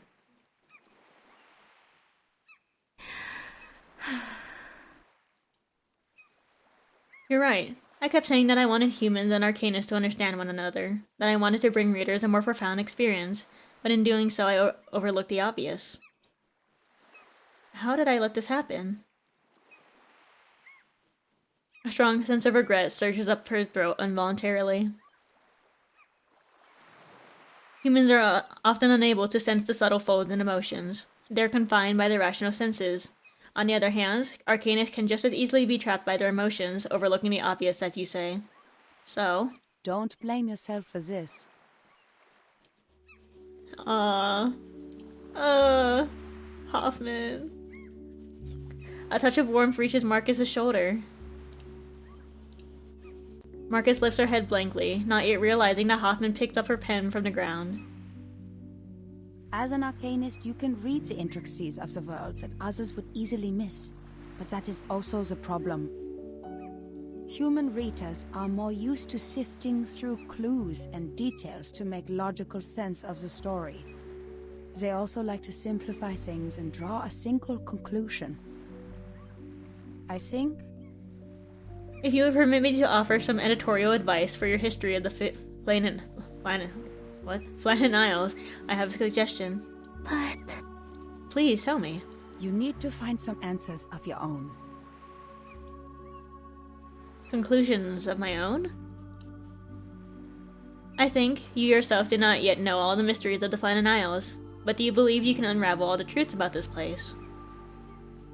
No, I don't think I can. Perhaps creating this column was a mistake after all. No. Not knowing the truth is nothing at all to be ashamed of. Rationality drives us to understand reality as we see it. Curiosity aids us in searching for the puzzles yet to be solved. Both of them must be the fuel that power your writing. I thought a writer should be absolutely certain about everything they write. If my readers want conclusions, how could they accept that there are puzzles that even I cannot solve? I think they will, if you offer them the chance. They will understand your confusion and curiosity, as well as your passion for trying to unravel these mysteries. Whether you find the truth or not, it is the journey that keeps us engaged. What they need is an exhilarating experience from the perspective of an arcanist. Can I do it? Spark their curiosity with puzzles I've still left unsolved. Do you think my story could really do that? Can I really inspire them to seek the truth themselves? Maybe. Perhaps. To seek the truth is a long journey, but still. When we bravely admit that truth doesn't always exist, we find another truth, and this courage deserves respect.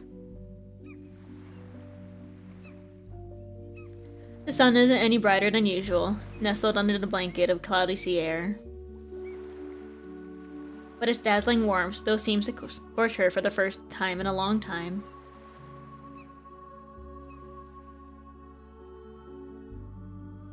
Madam Hoffman? She didn't stay long, but she left behind a journal filled with her comments and suggestions, and an address as concise as she was. To a nameless small island near the Flannan Isles, where Madam Hoffman said she would continue her work for a few weeks before returning to the Foundation. She also spoke with me about joining the Foundation before she left. But for the time being, I still felt I had more pressing matters to attend to. I picked up my pen and courage again to face up to my catastrophe and overcome it. I took Madam Hoffman's advice to heart. My writing was no longer crammed with every detail until I began to scribble in the margins and between the rows. This revision was, quite frankly, an extensive overhaul. The gentleman ghost voiced some overeager protest despite my repeated apologies. But Madam Hoffman's comments and suggestions instilled great courage in me. And finally, I completed it.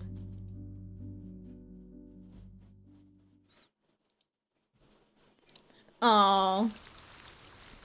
Hoffman is her #1 fan. That's so cute! Oh.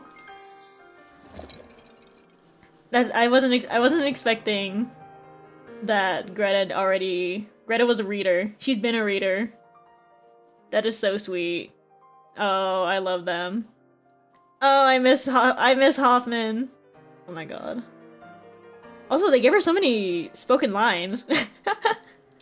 I feel like usually, at least with the what do you call it?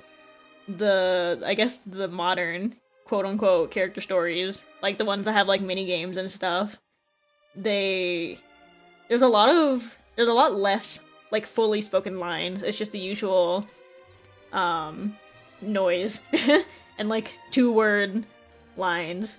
But they were letting Hoffman yap, which good for her. Thank freaking God. Bluefuck really putting in the work with the arcane skills. From Marcus's perspective, it makes perfect sense that every problem could have an answer, just like puzzles.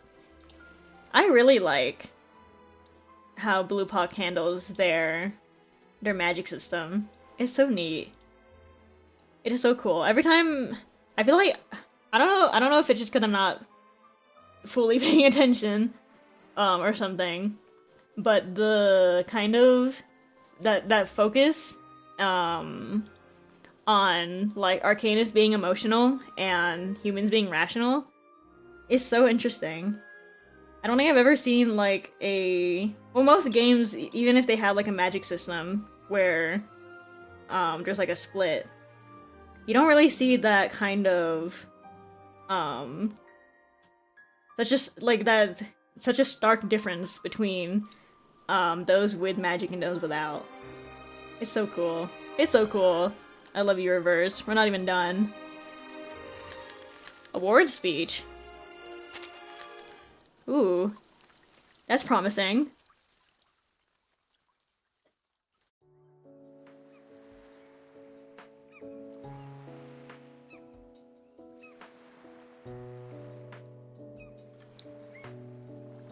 The lighthouse illuminates its surroundings, faithful and steady as always. The waves lash against the rocky shore, and the 3 ghostly gentlemen are in the midst of a merry uproar. Ooh, that rhymed. A soothing breeze brushes past Marcus, like a long-lost friend. Everything before her is familiar, yet surreal. Sirs, So, gentlemen, have you stopped arguing? Hey! Look who's here, mates, and the last sight of it for dead eyes. The 3 surround Marcus with gentle, delicate kindness, as if encircling a flower that has finally bloomed. We thought you might not want to be friends with us after all our arguing. Aw. sorry. No, I'm sorry. It was only that it took a little extra time for me to prepare a new edition for my History of the Planet Isles. But at last, I finally completed my final draft and sent it along to Miss Dennehy. Hopefully, I haven't made her wait too long as well. A pair of transparent hands gently pat Marcus's shoulder. Shoulder. We know what you've been through, lassie. Without your perseverance and talent, winning back those readers would have been impossible. And a spot more courage than a sailor betting the last of his pay in Monte Carlo. But you did it, lass. Aye, and some fine work if I do say so myself. Stop it now, Captain. You're just flattering me. She shrinks her neck with embarrassment. That's right. No, not at all, Miss Marcus. It's just as the Blowhard said for once. You don't got to collect the post yet, have you? Seems your edition made the papers already, and the postman brought the replies. Oh, damn. And they're good letters this time. Nothing terrible about them. We checked. Marcus opens one of the reader's letters. Is there gonna be a letter from Hoffman? Oh, don't do this to me. I feel so honored to write you this letter, as a now humbled fan of your History of the Planet Isles. Or should I call it To the Archipelago now? Ooh, rename. Your courage is more than admirable. Who could have thought that you'd be brave enough to make such an extensive revision? Let me express my warmest congratulations, for now that I see your work for what it truly is, I am so pleased to have experienced such an unforgettable fantasy tale. Fantasy? What? Suppressing her fleeting doubts, she continues reading the letter. Thanks to you and these ghost gentlemen you've invented, all of us following along get to experience a little piece of their world, just as you imagined it. Yours faithfully, a reader eagerly awaiting the next edition. What are you talking about? Marcus feels at once a sense of loss, something she tries to suppress rather than let it eat at her. There are much more of these letters. Oh, and including one from the Daydream Post. Dear Miss Marcus, we are more than delighted to share with you that, thanks to your newly updated To the Archipelago series, the Daydream Post has seen a tremendous rise in sales. What's more, we've even received requests to change the serialization schedule. They want at least 2 editions per week. After discussion, the publishing house has decided to provide you with an entire new section. Oh my gosh. We call it the Tall Lighthouse. Our sincerest regards to you and your ghostly friends. Praise pours out from one letter after another, overwhelming Marcus's humility until she feels faint. Staggering, she retreats into the sanctuary of her room.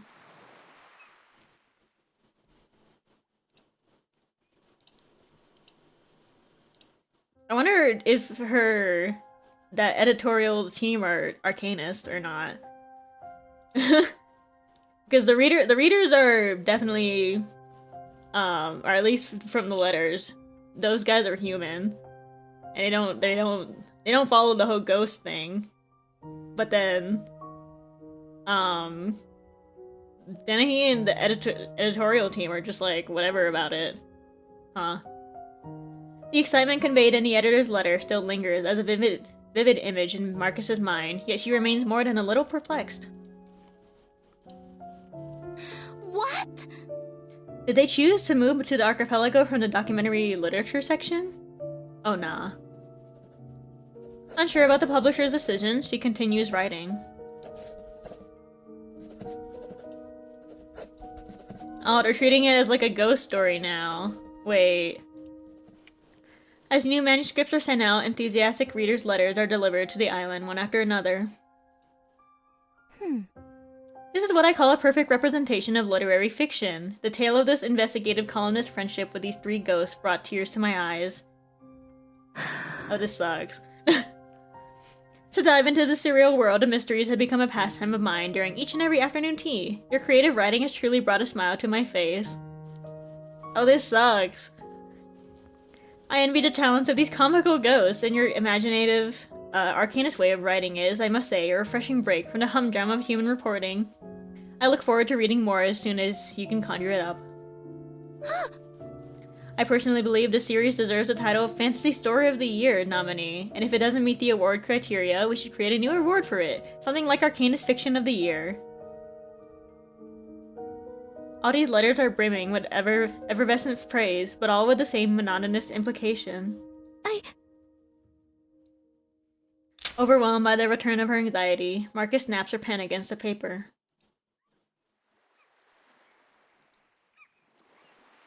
As she plunges yet deeper into the black fog, a familiar voice jolts her back to reality.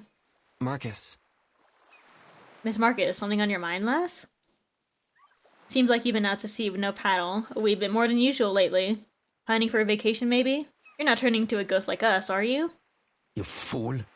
Balderdash. She's not pining for the forwards, nor has she passed on. Mm-hmm. Our wee writer is only a trifle tired from all her hard work. As usual, you have no respect for matters of mind. He casually strokes his mustache, taking pride in Marcus and, by some extension, himself. Great. Miss Marcus, dare I say, you've been a veritable star as late. Even I'm curious about what adventures I'll embark on next. Marcus. Do you think you'll keep writing? About this island, about us? The question, innocent as it is, breaks the spell that had too long lingered over her, as if waking her up from a stupor. Will I keep writing?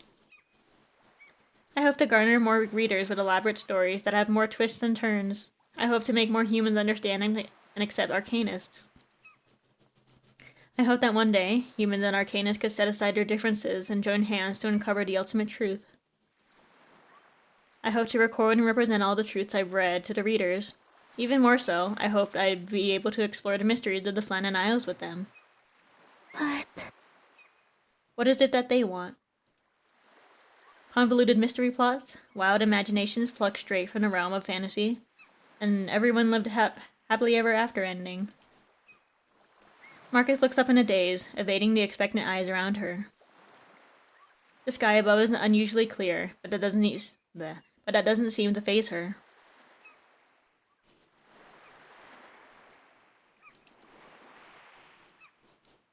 The archipelago has achieved significant success.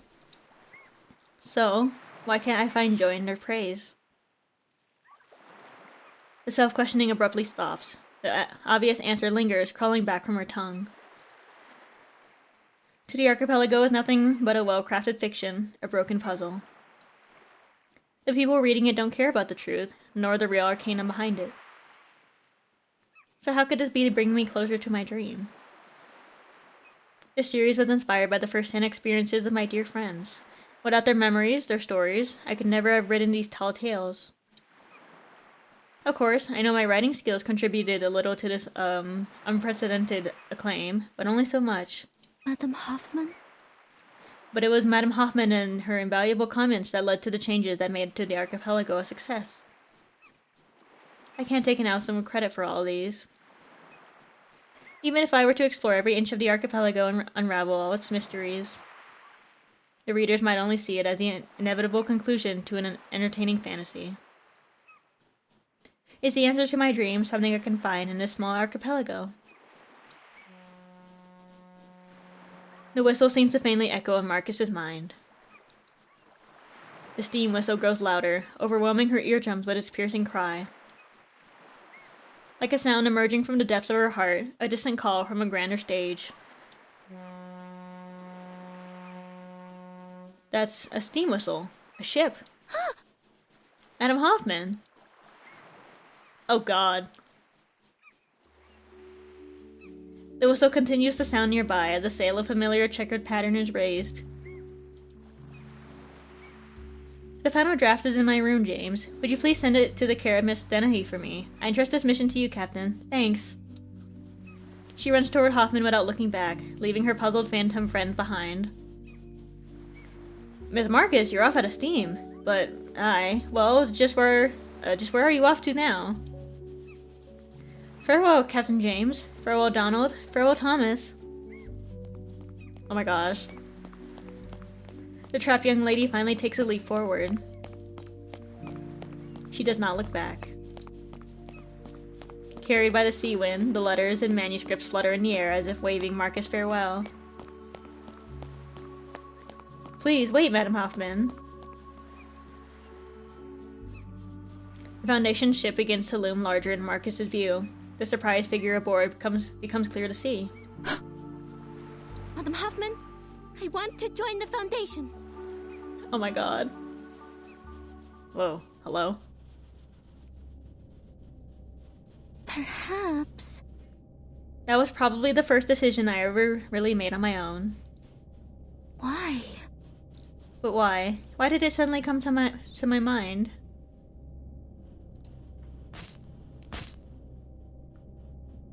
Where are we? It was a long time ago. As her vision clears, the overturned chairs and collapsed curtains around her hint at the ultimate conclusion of the current play. Why did I choose that path then? What have I really achieved? Oh my god, girl. She finally made a decision for herself and she's still doubting herself. Oh, my poor girl.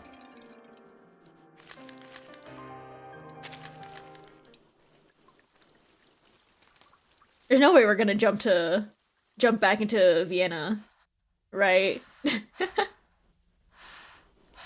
Marcus is like a book swept out to sea, floating directionless through the dead of night.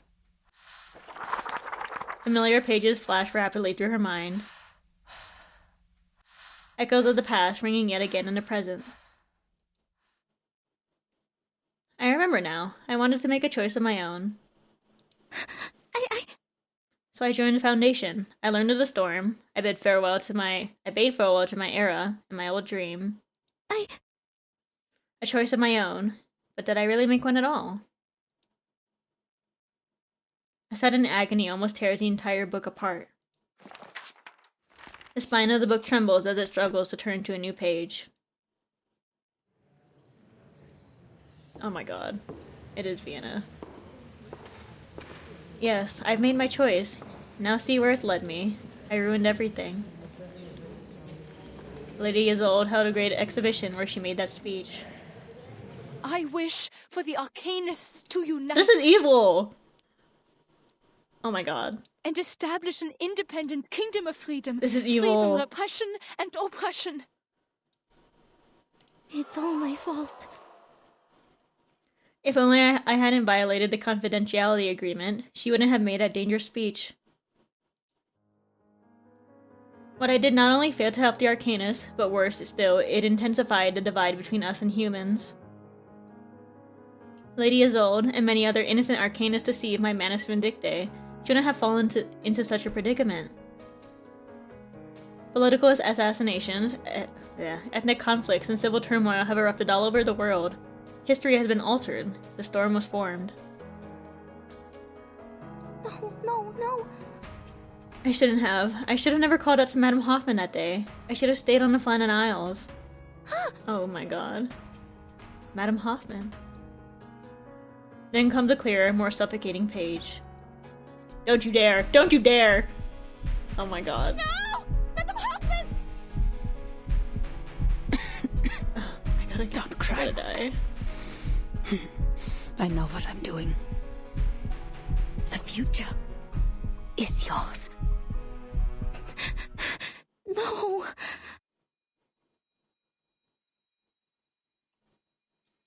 This page seems agonizingly long. What have I really achieved? Images bristling with pain and regret ruthlessly intertwined in Marcus's frantic thoughts. Back on the island, I couldn't even stop my friends from fighting. How could I have thought I would be the one to change humanity's discrimination towards Arcanists? After I made just that one choice, to join the Foundation, every choice afterward only seemed to magnify the number of people I hurt, even Madame Hoffman. I never once managed to live up to my aspiration. Could it be that The cold abyss stretches out before her. Reality, naked of any illusions. I've never left the Flannan Isles. Oh? The active cells within her body finally find an outlet amidst the surging pain.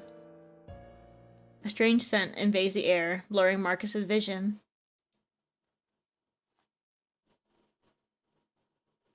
Ooh, don't show me this. Marcus. What the heck? How did you end up here? What? Oh, poor lassie. You look miserable. What sort of trouble have you been in? Hey! Don't worry, mate. We've always been here for you, always ready to lend you a hand. The phantoms, as ever before, gather around her with great enthusiasm.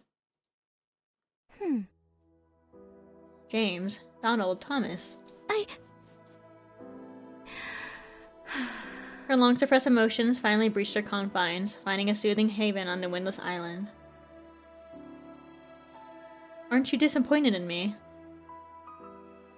On the Flannan Isles, I tried to tell your story, but everyone only saw it as fiction. They praised its plot and suspense, but none of the credit really belonged to me. I failed to unravel the mysteries, and I failed to help people understand Arcanum. My so-called dream was nothing more than an excuse to run from reality. I had run to Uptuck, to the Foundation, and then to Vienna. In the end, it feels as though I've accomplished nothing. I couldn't help Madame Hoffman stop Manus Vindictae. I couldn't find the incantation that might grant immunity from the storm. Does she know? No. I only ruined everything. No, it's okay. That's not true. Yet the bitter chill of remorse fails to tear her down. For her loyal friend's warmth, even through the veil of death, can illuminate the darkest nights, like a refuge on her dark seas. Marcus. Lass, we don't know what kind of trouble you're facing now, but things are rarely as bad as you fear them to be. Take that on aged wisdom. No. We're all proud of you. Why? But I didn't do anything helpful for you. In fact, Right, now I won't have you slandering a friend of mine like that, eh? Or did you forget who wrote those wonderful stories that made people remember the Flannan Isles and us forever? Great. That may well have been the cleverest thing I've heard you say yet. But I didn't even uncover the truth behind your deaths. I failed you all. Her head hangs low, with an irrepressible shake lurching her forward and back. A familiar touch of warmth reached Marcus's shoulder again. Marcus. Now, don't be so hard on yourself, lass. How can we blame you if we haven't figured that out for ourselves? What a dozen years head start, no less. We've always stayed here all this time, but we've never given up hope. We'll continue to seek out the truth, no matter how long it takes. Remember what Madame Hoffman told you. Whether you find the truth or not, it's the journey that keeps us engaged.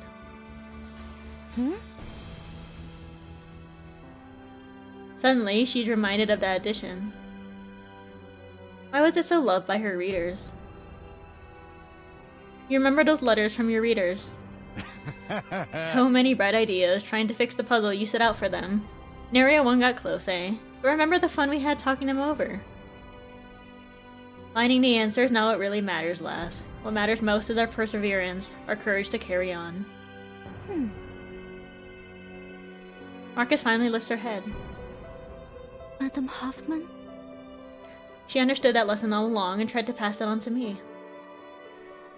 But do I really understand it now? If I were to die today, would I know what I was supposed to do? I think I do know now. Standing up, she races forward, just like she did on the island coast that fateful day. What really scared me was not death, but the possibility of dying ignorant. Save me. Marcus. Did you hear that? It's some kind of strange noise.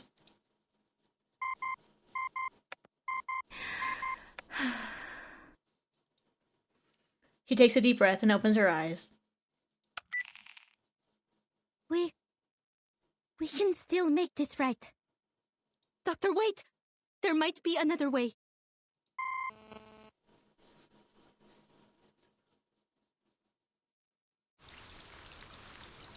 I hate this game. Oh, that was evil. That was so freaking evil.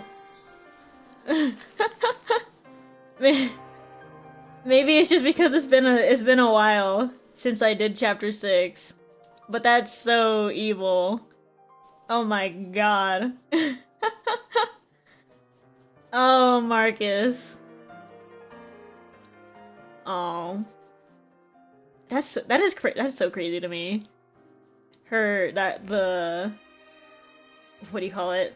That her column got switched from documentary to fiction. Oh my god. I gotta die. I would hate that. I would hate that so much if I was her. That is like so demoralizing. Oh god. Ugh. That's so sweet though. That Hoffman read everything, even her old stuff. That is so freaking sweet. Oh my goodness. I love her. I love Marcus. Want to do a survey while I'm at it? I have in fact already done it. I did the survey for all of the older, well, not the hard mode, but what was I doing? You know what what I was doing was I was trying to get Nautica after I lost. So I went and did the survey for every single, I didn't read anything, but I just did the survey stages, trying to grind for freaking Nautica after I lost.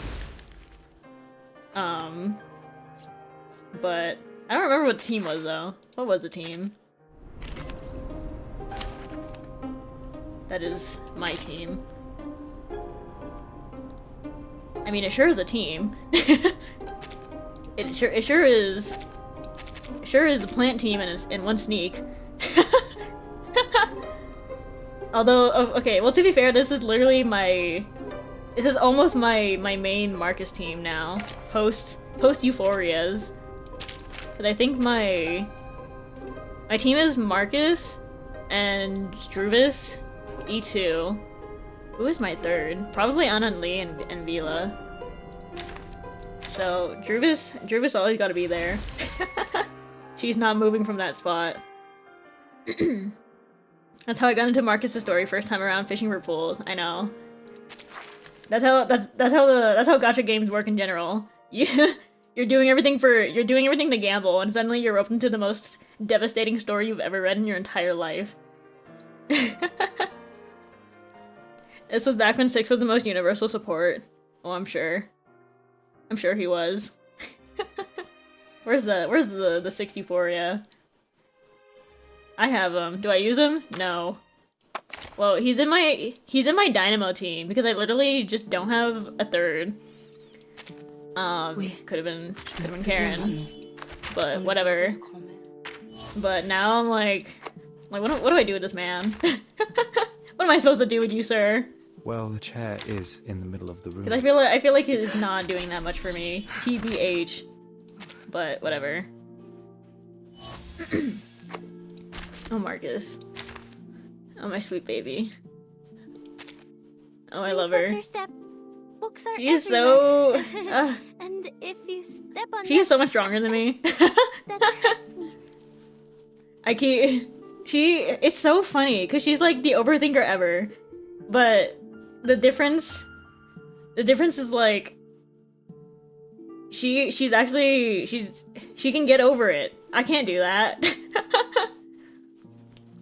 I need a Hoffman. I need me a Hoffman in my life. OMG. Excuse me. Yeah. It's so evil. I was not expecting to see, what do you call it? I was not expecting to see the, Isolde and Hoffman cutscenes again. Evil. It's so evil! Oh my god. I'm pissed. I'm upset now. Don't remind me. This game hates me. I say me waiting like multiple months to finally do Marcus's character story and I'm getting upset about it. Over something that I knew was gonna happen. Whatever. What freaking ever reverse.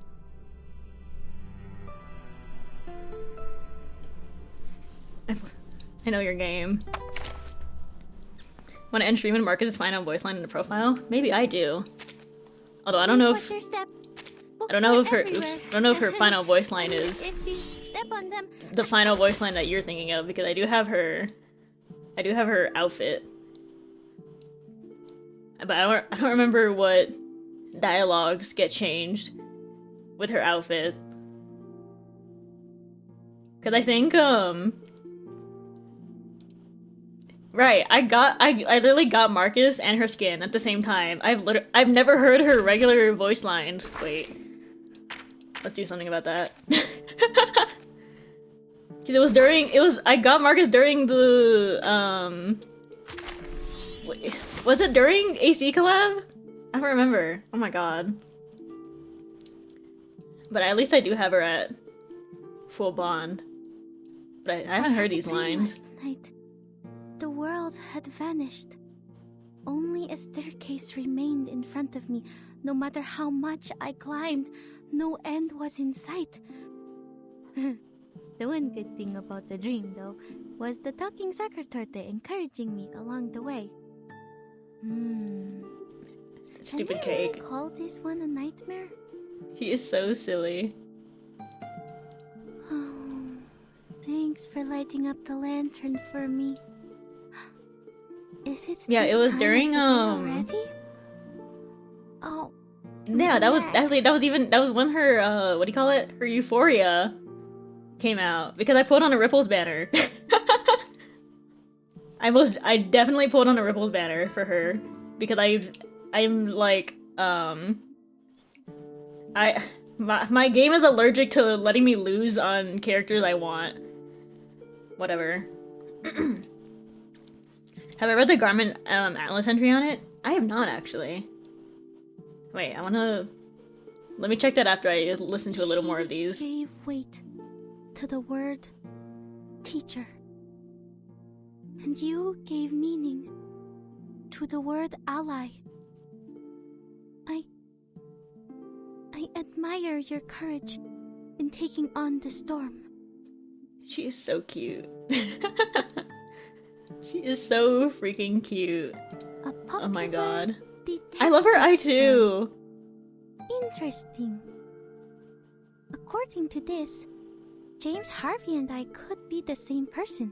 Hello? Because we've never shown up together at the same time. Some endings are not the finale. Who is her voice actress again? A brief farewell. I don't remember. Is it listed here, or do I have to look it up? Read and write as I used to. Hold on. Until the day I look back. Is it credited? See a Is she whole credited? new chapter.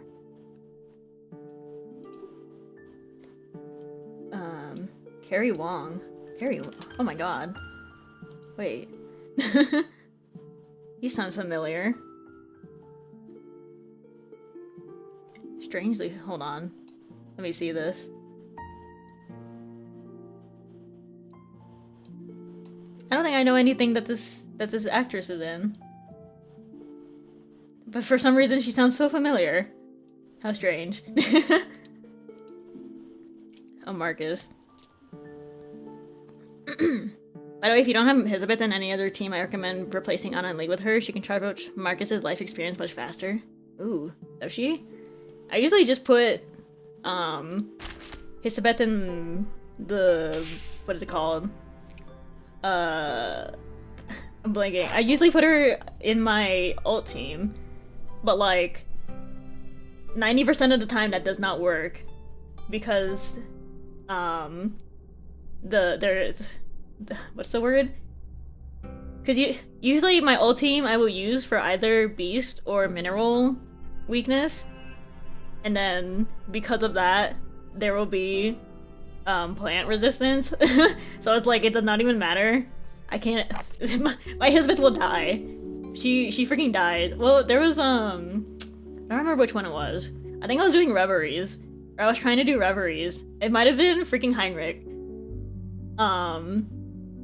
Where I was getting so desperate that I was just doing like literally anything, and I was trying to figure it out. And every time she died, she always dies. Oh my god. Maybe I should put Elizabeth in there. Where is the what do you call it? What are they? Which section? Oh, right here. Okay.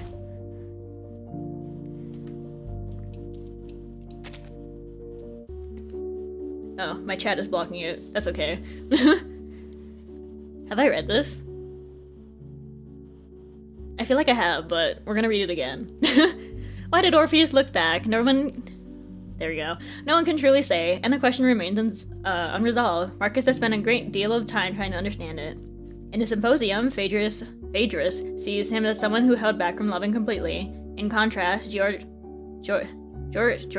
oh, holy crap, I can't speak. Georgix paints a picture of the gods using him for their own entertainment. He managed something that no other mortal had, yet still couldn't avoid the path laid out for him. Maybe what we call free will might really be the very thing that locks us into fate. Some say he turned because of his longing for his love. Others think he was caught up in his own vision of romance. I still can't decide which makes more sense. But think about it. If you suddenly heard the voice of someone you lost, how could you not turn around? Whether it was a friend from the orphanage, a ghost from the Flannan Isles, or someone like Madame Hoffman, who could truly keep walking without looking back. Okay. Evil game. Whatever, reverse. I don't want to hear it. Don't piss me off. I love the ghost, actually. I think they are a little silly, and they are a little bit annoying sometimes when they start arguing. James. Captain James. But the ghosts are so silly. They're just her goofy uncles who are trying to help her, but also do not know anything. They don't know exactly how to help her. I wonder if they're still there. Just hanging out forever on the Flannan Isles. So silly. Wow, I did not finish my drink.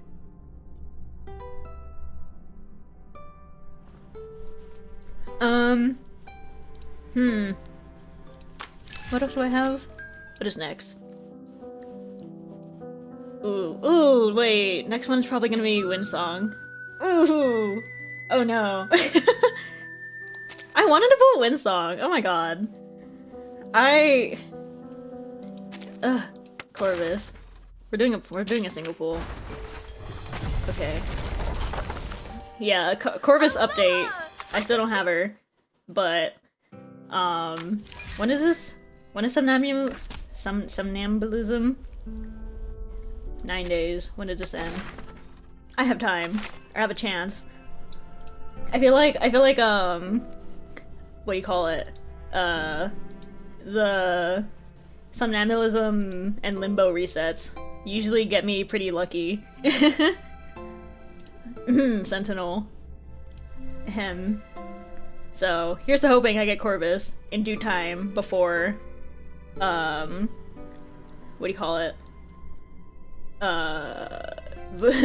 before Mama Duck gets here. Otherwise, I'll be so sad.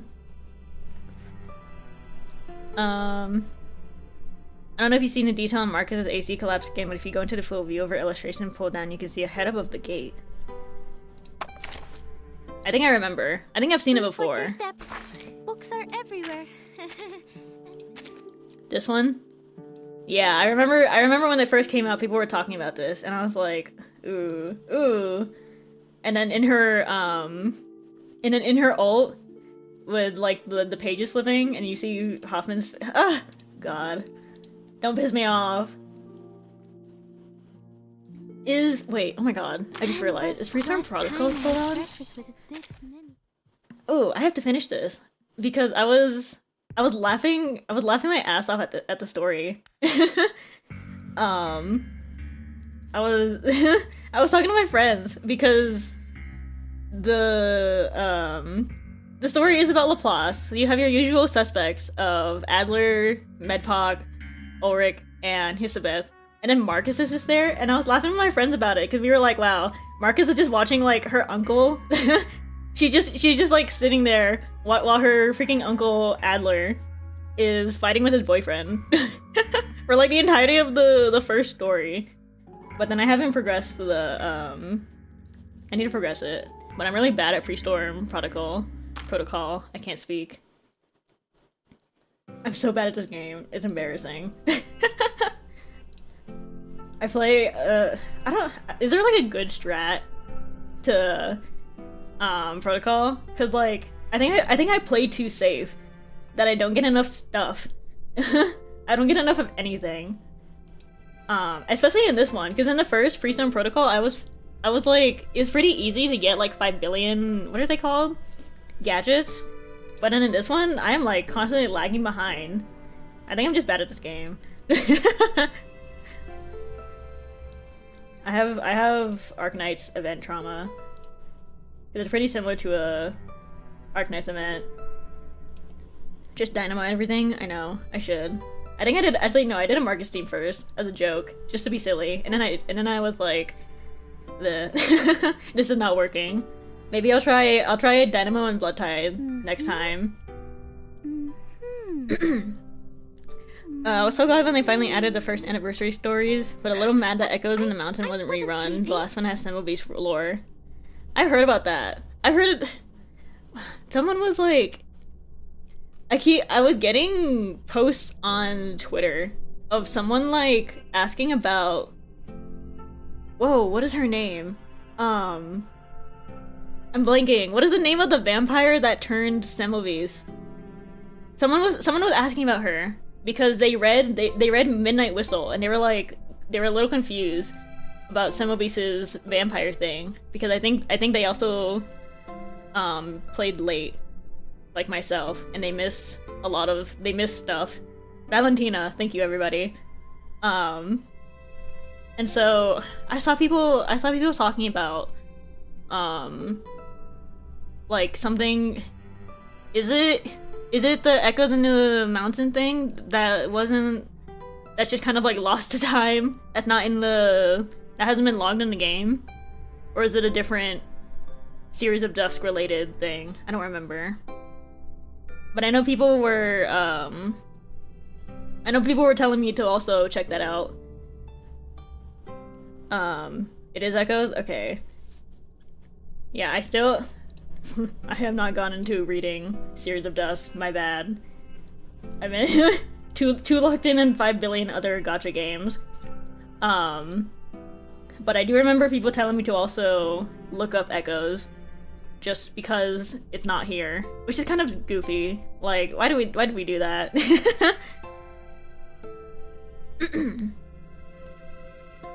How to answer how this takes place well before Series of Dust. I'm more than vampire yet many times in the Discord. Yeah, I can imagine people's confusions. I still remember like somebody saying when Midnight Whistle was like first released in CN, and people were joking like, oh, Summerbeast is a vampire. She's just wearing her contacts. She's just wearing brown contacts. She's undercover. It's fine. But no. That was funny though. That's a funny thought. But yeah, I do plan on reading Series of Dusk on my own at some point.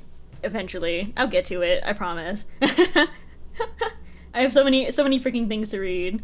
It's just 'cause I skipped everything because I wanted the freaking rewards. I think I did get most of them. Yeah. I don't need this. I don't need this last thing. But I just like sped ran the hell out of this with like a borrowed Lucy before I got her myself. And then I just never touched it again. Cause I just wanted, what did I want? There was something very specific that I needed here. It might have been the Euphoria materials that I was like desperately trying to get. Cause this game mode is so easy to cheese. Oh my god. It's so easy to just screw around and still be perfectly fine. I love you, Series of Dusk. Thank you for all the freebies. But I think that will be all for today. I have a Lego set waiting for me. I bought a Lego set and I want to build it. Some announcements before I go. I am in fact a college student and I will be starting classes again soon. So I'm not sure how badly that'll affect my schedule in the coming days. Hopefully I can still find time to stream, even if it's for a little bit. Cause I want to try starting Path to Nowhere this week. At some point, maybe. If I can figure, cause my emulator keeps crashing. So I need to figure that out. But yeah, I am starting classes in like what, 2 weeks? I don't remember. I don't know my schedule. But I'll still try to stream when I can because I need to retain my sanity from being a student. And also because Arknights Enfield is coming out and I have got to play that. You will not catch me dead. Skipping out on Arknights Enfield. My freaking god. But I think that comes out. Ooh, wait, I think I have classes the day it comes out. Ooh, that's evil. Damn. Oh, damn. But it's okay, we'll figure it out. But this week, I have no idea what I'm gonna do. I think I'll probably just continue this little streak of, catching up to, whatchamacallit, catching up to the older character stories, since they're not terribly long, so I don't have to do, like, 2-parters. So I'll definitely do that. Next one will be Windsong. Windsong. My Pookie. And then if I can figure out this stupid freaking emulator, then we can also start Path to Nowhere. So I can see my daughters again. But we'll figure it out. But yeah, thanks everybody for hanging out. I had a lot of fun. I love Marcus. I love character stories. They're so good. Thanks all my VOD watchers. As per usual, stream announcements will be posted on Twitter and Blue Sky. Socials are in my description. What else? What else is in my outro? Me never remembering my outro. I don't stream for like 3 days, and and then like my brain just blanks out completely.